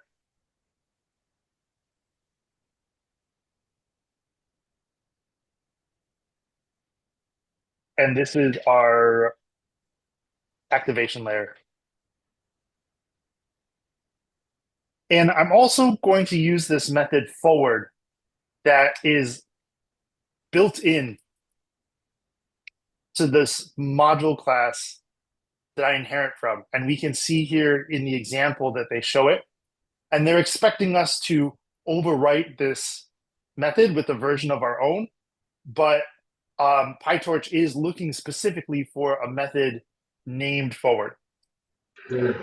I'm a little bit confused with line 3. Can you break it down for me? I'll be honest, I'm not quite sure if we really need that in there or if we can just do a normal super init and call the parent class. And I think I need to actually do a little double checking myself to make sure I understand exactly what's going on there.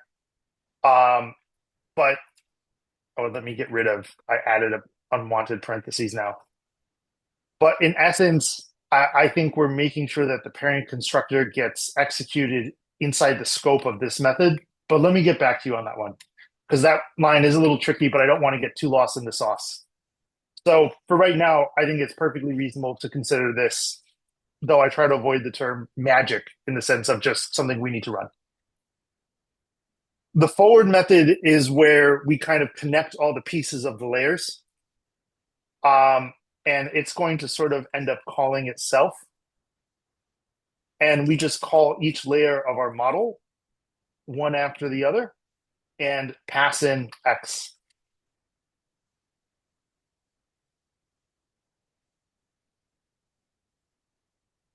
And then we finally return it.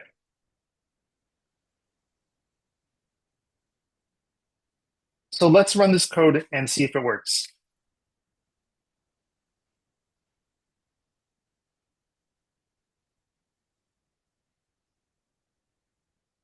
And let's go ahead and I think what we want to do is my model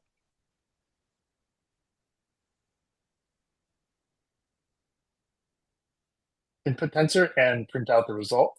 And let's see how we do. So good news is I didn't run into any errors here, which tells me I probably did input this correctly, where I was able to use this class that I created that builds our binary model with these three layers. Our input layer, that's our first linear layer, our hidden layer, that's our second linear layer, and then our activation layer that uses the sigmoid function. And I made an instance of that model. I fed some input into it, and I got out a result. And note how I get a different number every time.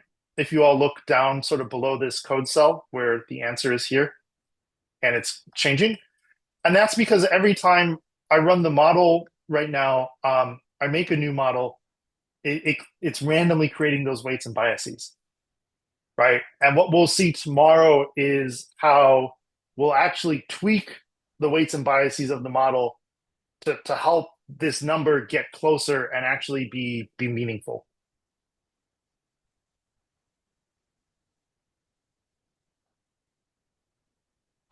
So I just want to check in and see what questions folks have around these steps here, acknowledging that for the moment that this one's a little magical, and I'll follow up on it later.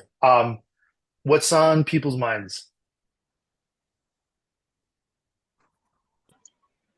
I What guess is line 17 returning? Oh yeah. So with Jupyter Notebook, you don't need to, if you just have a value, it'll print it out for you. It does the same as this. And that's a Jupyter Notebook thing. Oh no, I mean line Line 17. 17. Yeah, it Got it. passes something in, Mhm. but in no point you are returning. Well, are you invoking forward? Yeah. So what this code does is the same thing. I need to scroll way up because it's way up here. But the same way that we created our model here using this sequential method, and then we passed in some input to it, and it was fed through these different layers, and then it outputted a tensor with our final prediction value. Where right here, we pass data into the model, we run the model against the data, and we get our output. We're doing the same thing here. PyTorch is doing the work for us. Under the hood, I'm sure it is calling this forward method like a bunch of times. Or it might just be calling it once because we actually call each of our layers in here. And this might just be called once, but the PyTorch is doing that for us. In essence, it executes this forward method that runs each part of our model and returns an answer for us, which is again this tensor. So the class that you inherited, that is what's invoking the forward method. Yeah, exactly. Exactly. Um, Hmm. So you and gotta have a forward method. yeah, you have to have the forward method. And if we poke Hmm. around the PyTorch docs,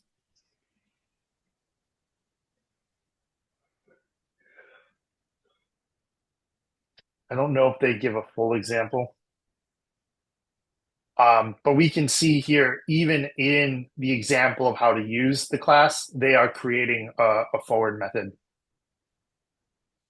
And we would have to dig through the docs a bit, I think, to see exactly what's happening. And they're telling us here, in fact, that we should override it when we inherit. So we would have to dig through the docs a bit to see the exact behavior of what's going on. But in essence, we have to create the forward method, and then PyTorch will call it for us. And I think another person had a question as well. And yeah, good question, by the way, Kenny. Thank you. That was pretty much my question too, because I guess before seeing that, I was just kind of thinking that we could do without the whole forward thing because I didn't see it being called. But Right, yeah. right. Yeah. I'm glad you mentioned that as well. And this is very much uh, kind of the next level of object-oriented programming. We'll see this a lot in Django. Once we start using libraries, third-party libraries and classes written by other people, they're designed to be used in specific ways. And that's where just reading the docs or like official tutorials becomes more important. Um, and we can see here that they've designed this where they're expecting this forward method to exist, and somewhere in there, PyTorch is calling it for us. And we've seen a little bit, but not a lot of this. You know, we talked about polymorphism in OOP. This is an example of polymorphism in that I could have a bunch of different model classes, and the forward method could behave differently for all of them, but it's got the same name, right? Many shapes for the same thing. And so we're actually overriding this and doing a little bit of polymorphism in action here. What other questions do folks have? What's on people's minds?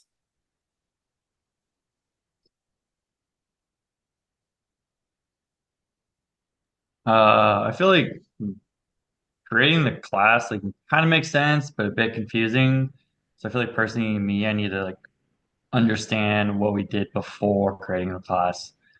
Um, I don't know if anybody else is feeling that way. Like I understand it's basically the kind of doing something the same thing as um, the code blocks above it, but the class like declaration one I was a bit confusing. Yeah, I agree. I think for now and for today, it's okay to not worry about the class and focus on. So we'll skip all this because this is, and in fact, I'm just going to delete this stuff because my confidence in this code is low. So we might as well just have like one bad example rather than two. Um,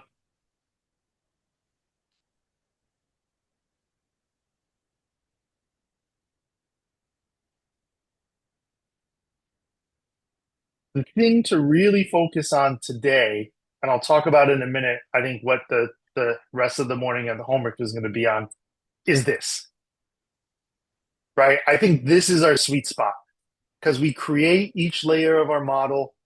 We're using this sequential class to do the work for us. We don't have to kind of worry about creating a whole new class with a dunder init method and a forward method. You know, this is nice, clean, simple, and gets us what we want.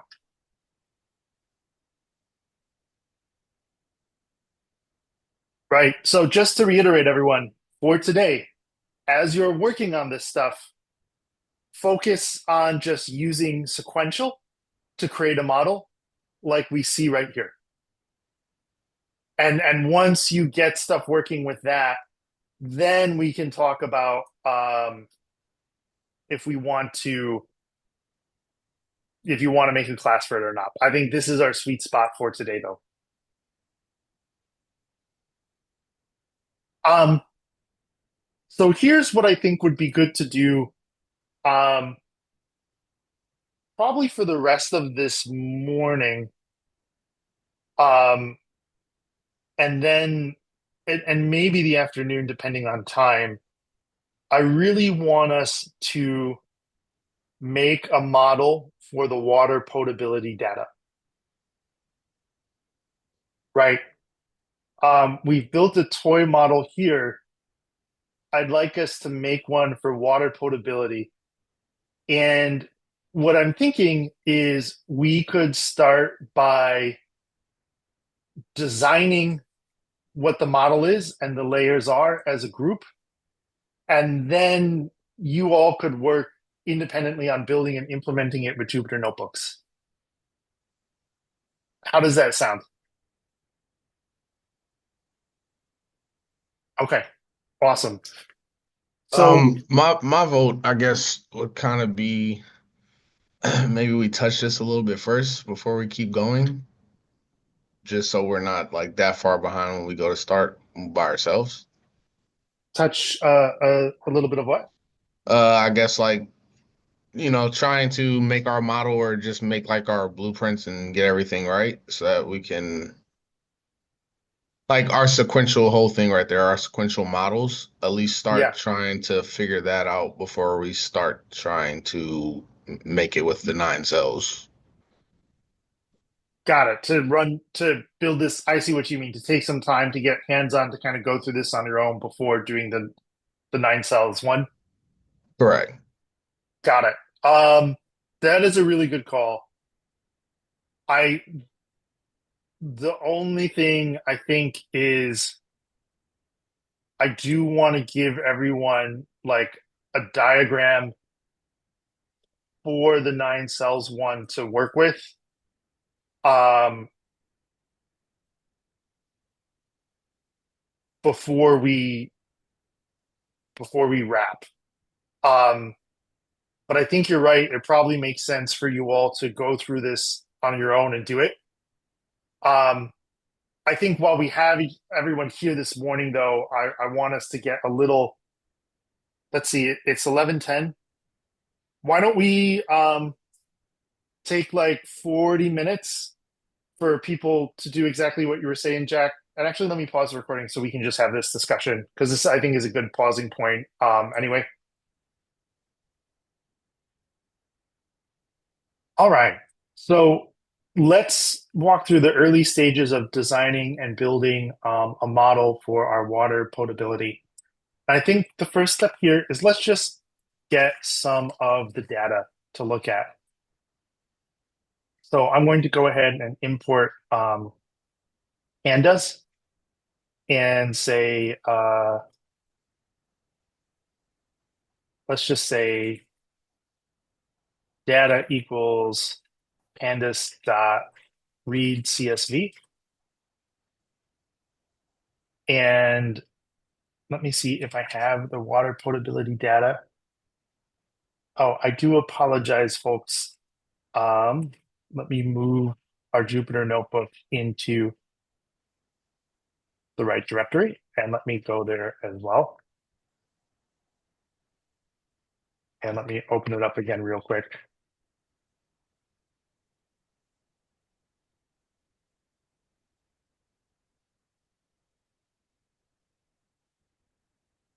Let's try this one more time.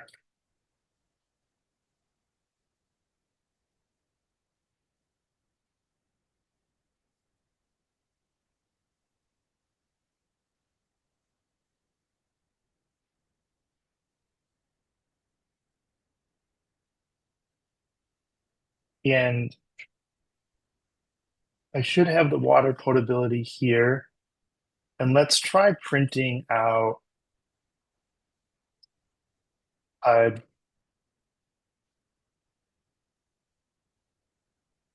this is probably going to be big and messy, but let's You just gotta see how we select the do. kernel. Oh, thank you so much. That would definitely help.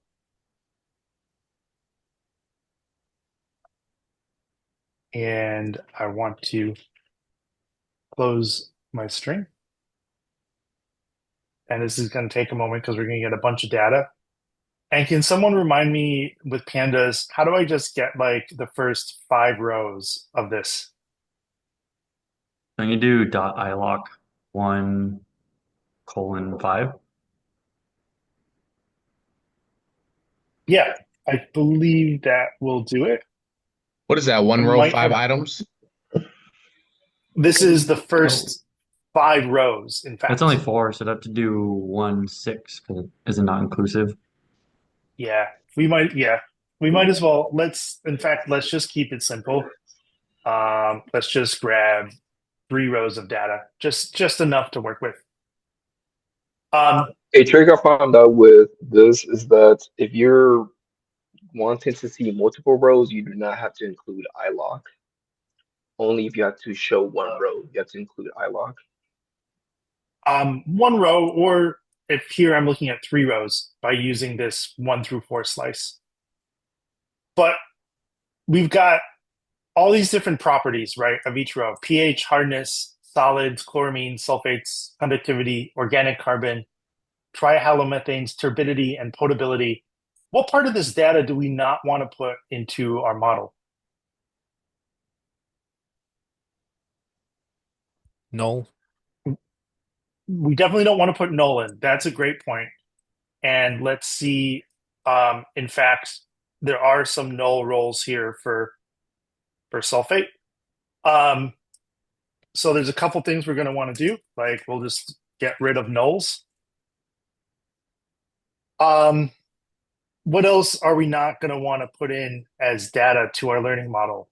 Which one of these is not like the other in terms of these 9 columns? The outlier of 1 for the hardness, or Hmm. I'm a bit confused. So when we are putting in 3 data points, is it 3 rows or is it 3 specific columns from each row, like the turbidity or something? I see what you're saying.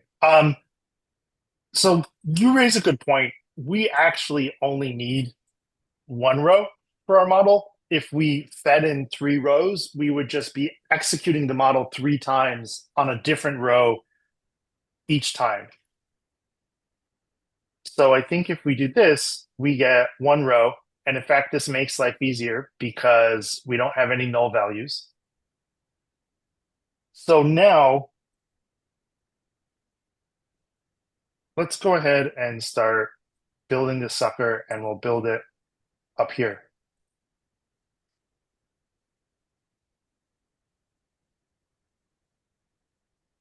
If I'm looking at my inputs, let me just get rid of this matrix, and let's just write down the column values as we go. Though I'm gonna probably misspell something, but we've got pH, right? We've got hardness, we've got solids, we've got chloramines, we've got sulfate, we've got conductivity, we've got organic carbon, we've got trihalomethanes, we've got turbidity, and we've got potability.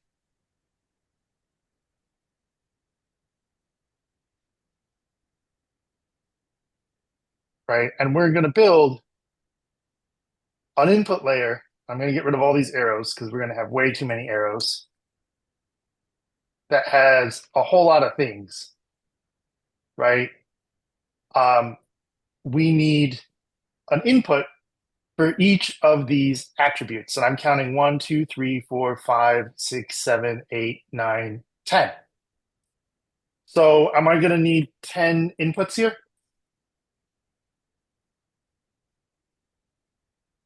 I would say yes, but then it also makes me want to say that we probably don't want to include the potability because that's what we're looking for at the end.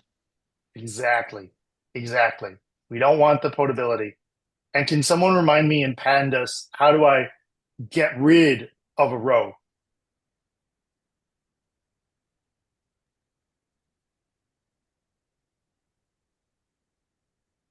And I'm not going to lie, I don't remember it off the top of my head either, Uh, but I do rem know that we covered it. Is it Do dot removal? drop. Dot drop. And what were you going to Yeah, say, Jack? Is it? I thought it was dot or removal. Oh no, that's just from missing values. Never mind. Yeah, it's data dot drop and then yeah, or you do whatever dot drop. parentheses, and then yes. And in fact, let's just do a bit of chaining here, and we can say input data. And let's just go ahead and print our input data and see what we're looking at. And we would have to think about nulls. I think for learning purposes, it's just easier to not have one that we have to worry about. It looks like it doesn't like the method chaining here. Maybe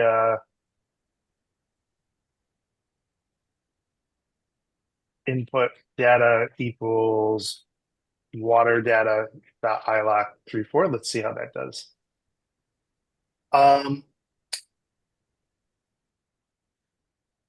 The dot drop, it's saying you need to do not the name, but like in the parentheses, you need to put index equals and then whatever that probability index is. Oh, so we need, got it. So potability is the 10th and last thing. So I think that index will be 9. Um,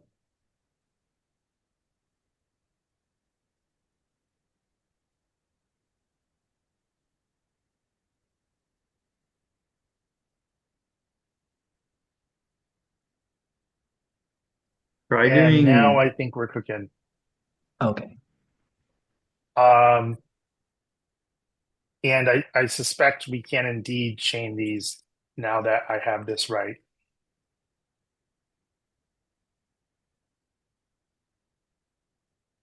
And good call, Chase. Thank you. And it looks like it's carrying on to the next line in this print statement for some reason. But we can see here, oh, we've still got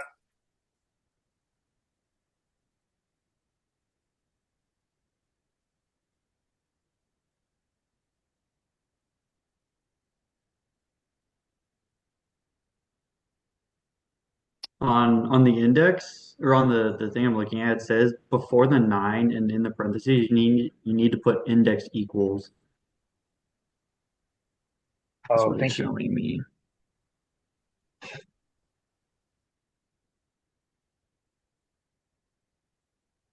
That looks like what we're looking for. Where now I've got my data. Um,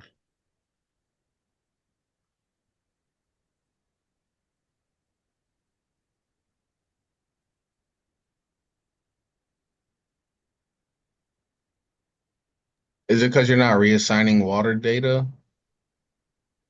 after you drop the index? let's just take a quick look and find out. Because I'm not sure if this is modifying in place. Removes row or column. And let's see if they have an example here of usage. And it looks like there's a couple ways to do it. I can give a column name or I can give an axis. And it looks like it does modify in place. So let's see if we can't do it like this.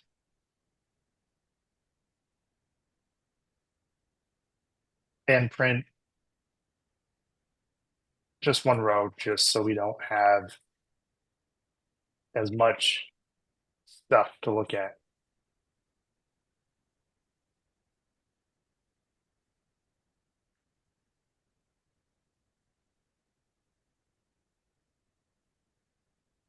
Hmm.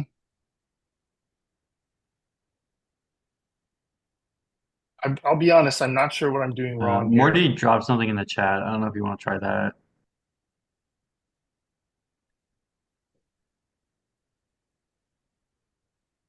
Oh, you may be right.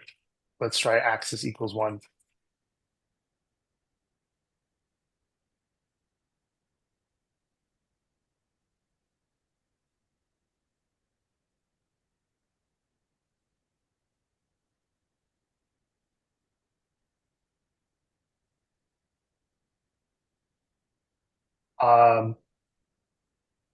You know what? I just actually hopped over to our curriculum repo to take a peek, and let's try it like this.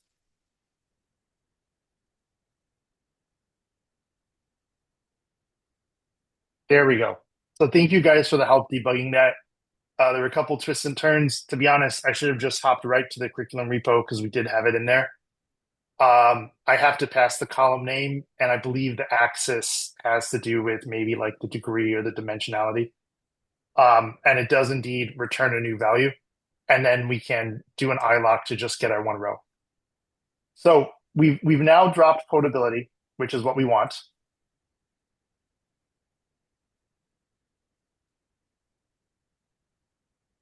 And I've got 1, 2, 3, 4, 5, 6, 7, 8, 9. And we're just gonna put it like this. And let's just talk about the shape of the layers that we're gonna make here real quick, because I think this is the main one. So we've got 9 initial layers.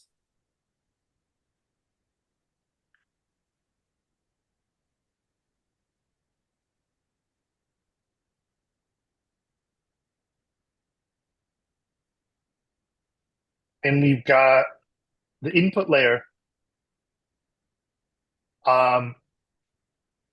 has to take in 9 for all the different values. Let's actually have it expand that and pass it to double the amount for the next layer. And then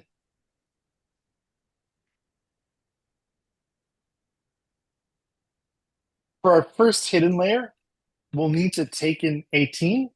And now let's have it start shrinking down by a reasonable even number.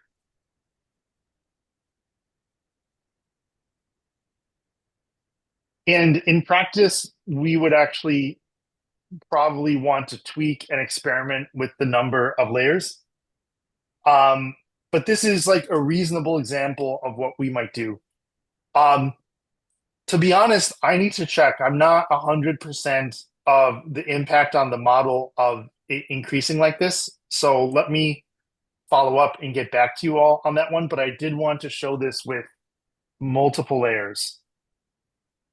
And specifically multiple hidden layers, where again, we need to start with our input size. We're going to grow it, and then we're going to gradually shrink it using even numbers and essentially cutting it by half.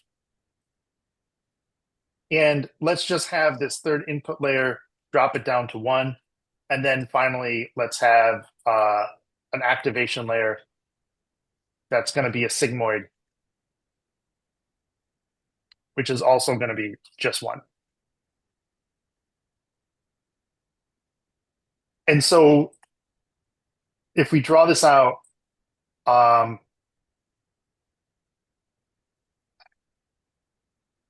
I'm not going to try and draw all of this. I think that would be a bit much. I think I'm just going to do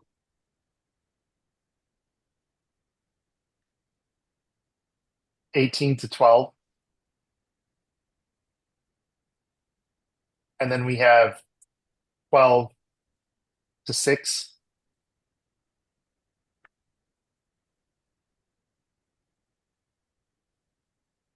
And then we have 6 to 1.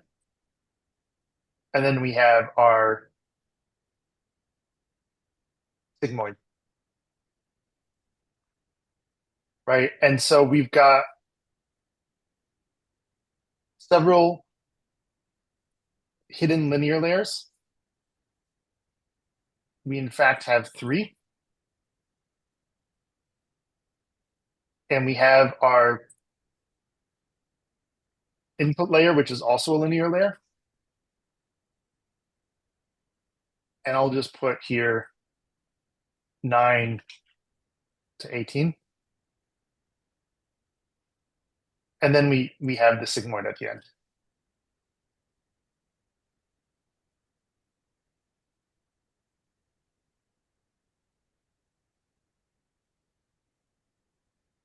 So same building blocks, but some extra pieces, right? And we had to do a little remembering and a little bit of work to organize our data a bit.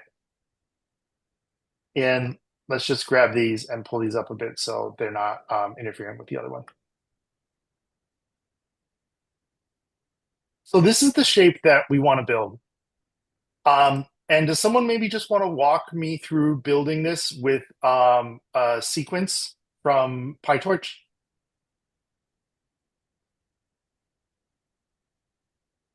Would you do, let's see. So you're gonna do like model equals nn dot sequential. Mhm. Oh yeah, to import. And then in parentheses, you have 9 inputs, so you should do 9 linear layers. And the first one's gonna be nn dot linear, and in parentheses 9 comma 18. Mhm. And then go to the next one, do the same thing again, but do 18 and what did we say? 18 to 12. Mhm. And then same thing again, 12 to 6. And then one more linear layer, 6 to 1. And then the sigmoid layer. And that would be just open parentheses in that. Thank you. Yep. And then how would I then run my model? I think it was model, and then in that you're gonna put the name features. Yeah, features. And we might have to convert features to a tensor. I'm not certain off the top of my head if Pandas gives us quite the right shape. Also, just a note for folks, we do need to convert the input data to floating point because all of those weights and biases are floating points, and with tensors, all the data types need to be the same. I think these are all, they look awfully floating pointy already. Just to be safe, though, I think, well, we might have to convert it to a tensor first, but then we could call float. So let's run this and see how we do. And if we hit an error, we can adjust. And indeed, we did hit an error.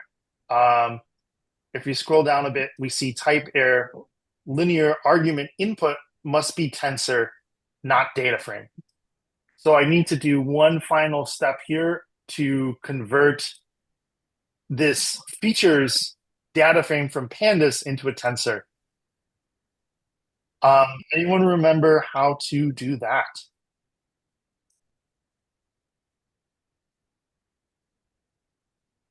And the good news is it's pretty straightforward. And full disclosure here, I definitely have yesterday's curriculum pulled up as a reference, and I hope you all are using it as a reference when you work on this stuff as well. But we're going Wouldn't it Would it be be touch.tensor? yeah. yeah, exactly. Um, and then does someone want to take me home on this? Pass through features. Yep. And then we might as well set a data type as well. And let's set it to float 32 because that's what our tensor needs. And we might need to add a dimension to this tensor. We'll print it out just for fun to see what it looks like in case we get an error. And it looks like we do get a name error. Name torch is not defined. That one's pretty easy. Let's just import torch. I may have just not done that. And now we get a different error. And down here it says value error could not determine the shape of object type data frame. And let me just highlight it briefly. And I believe the issue here is indeed the shape of our tensor. And it looks like I don't think we even got to running this model code, because if I run this again, I think we still get the error. And so I think we do need to do maybe one last thing of setting a shape for this input, which we can do going way back with view. And let's see if this does it for us as we run it. And let me give us a bit more room here to see this code. I think, oh, this is an easy fix. I believe what I need to do is we need to grab values from our data frame, which is something closer to a list that this tensor argument can accept. It's not a list that says it's a NumPy representation, but it's some sort of list-like thing. And we may not even need this view anymore. And so now we've got a tensor, which is great. It has a whole bunch of values in it. I do wonder, I'm not going to worry too much about this printout. I'm just going to assume that we got the data right, and this is just the tensor being a tensor. Let's run our model and see how we do.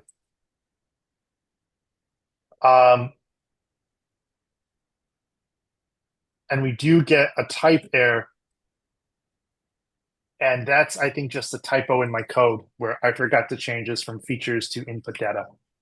We have to convert pandas data frame to tensor of type float 32, and then we can actually use it in our model. And let's go ahead and see what our result looks like. And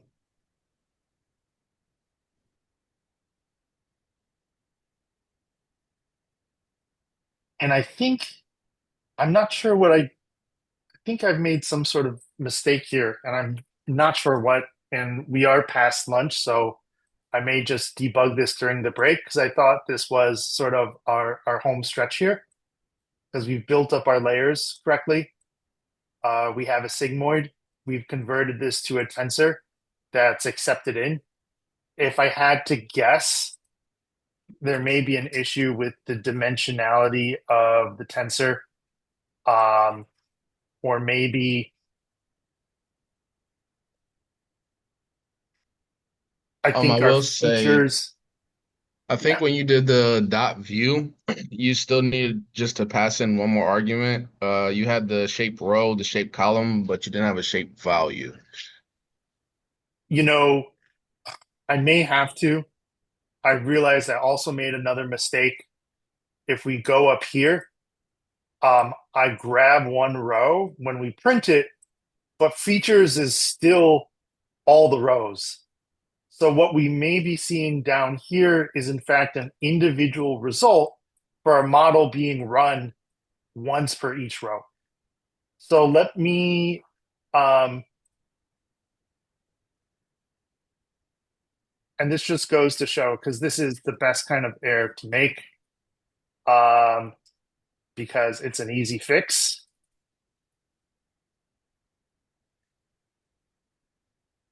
Let's make sure that this is just one row up here. And now this looks like just one row. And now over here, we'll just change this to input data.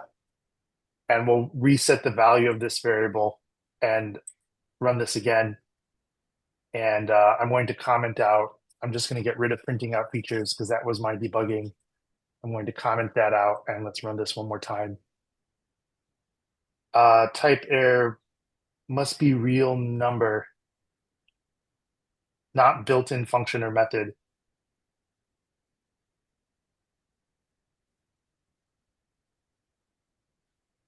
Interesting.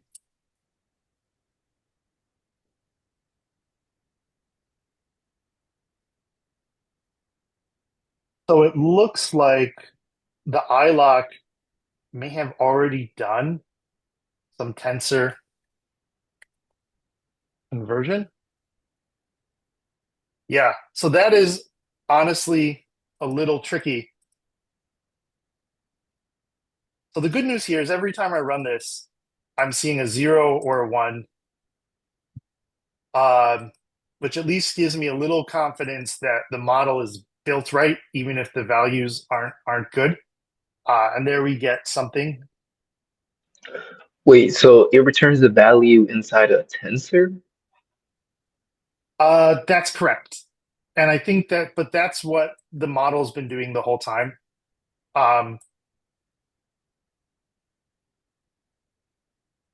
It's possible I got something wrong here, but we definitely were seeing a tensor back earlier when we were looking at the outputs, but the tensor just has a single value within it. So I believe what happened was up here, folks, is this also converts, this returns a tensor. So that was a little tricky because we had done our sort of conversion logic to convert that data frame to a tensor, which was good. But then, in fact, when we slice it for one row, that actually just gives us one tensor. Is I'm pretty sure what's happening. I'll pull this out of that part and put it here, frankly, because that way we can see it.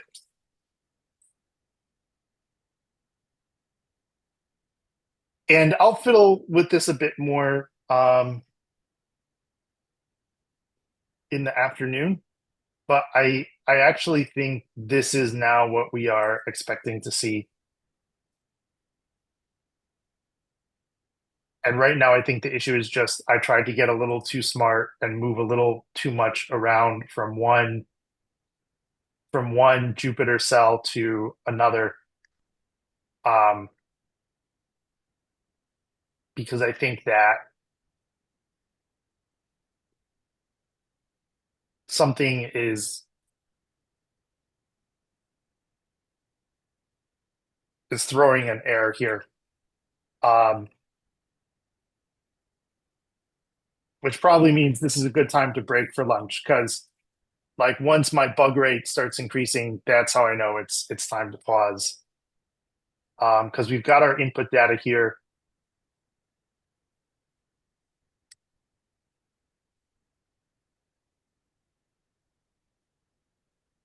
You know what? I apologize. It looks like we do have to do that conversion, which is a little interesting because it seemed to be working when this was in the other cell. I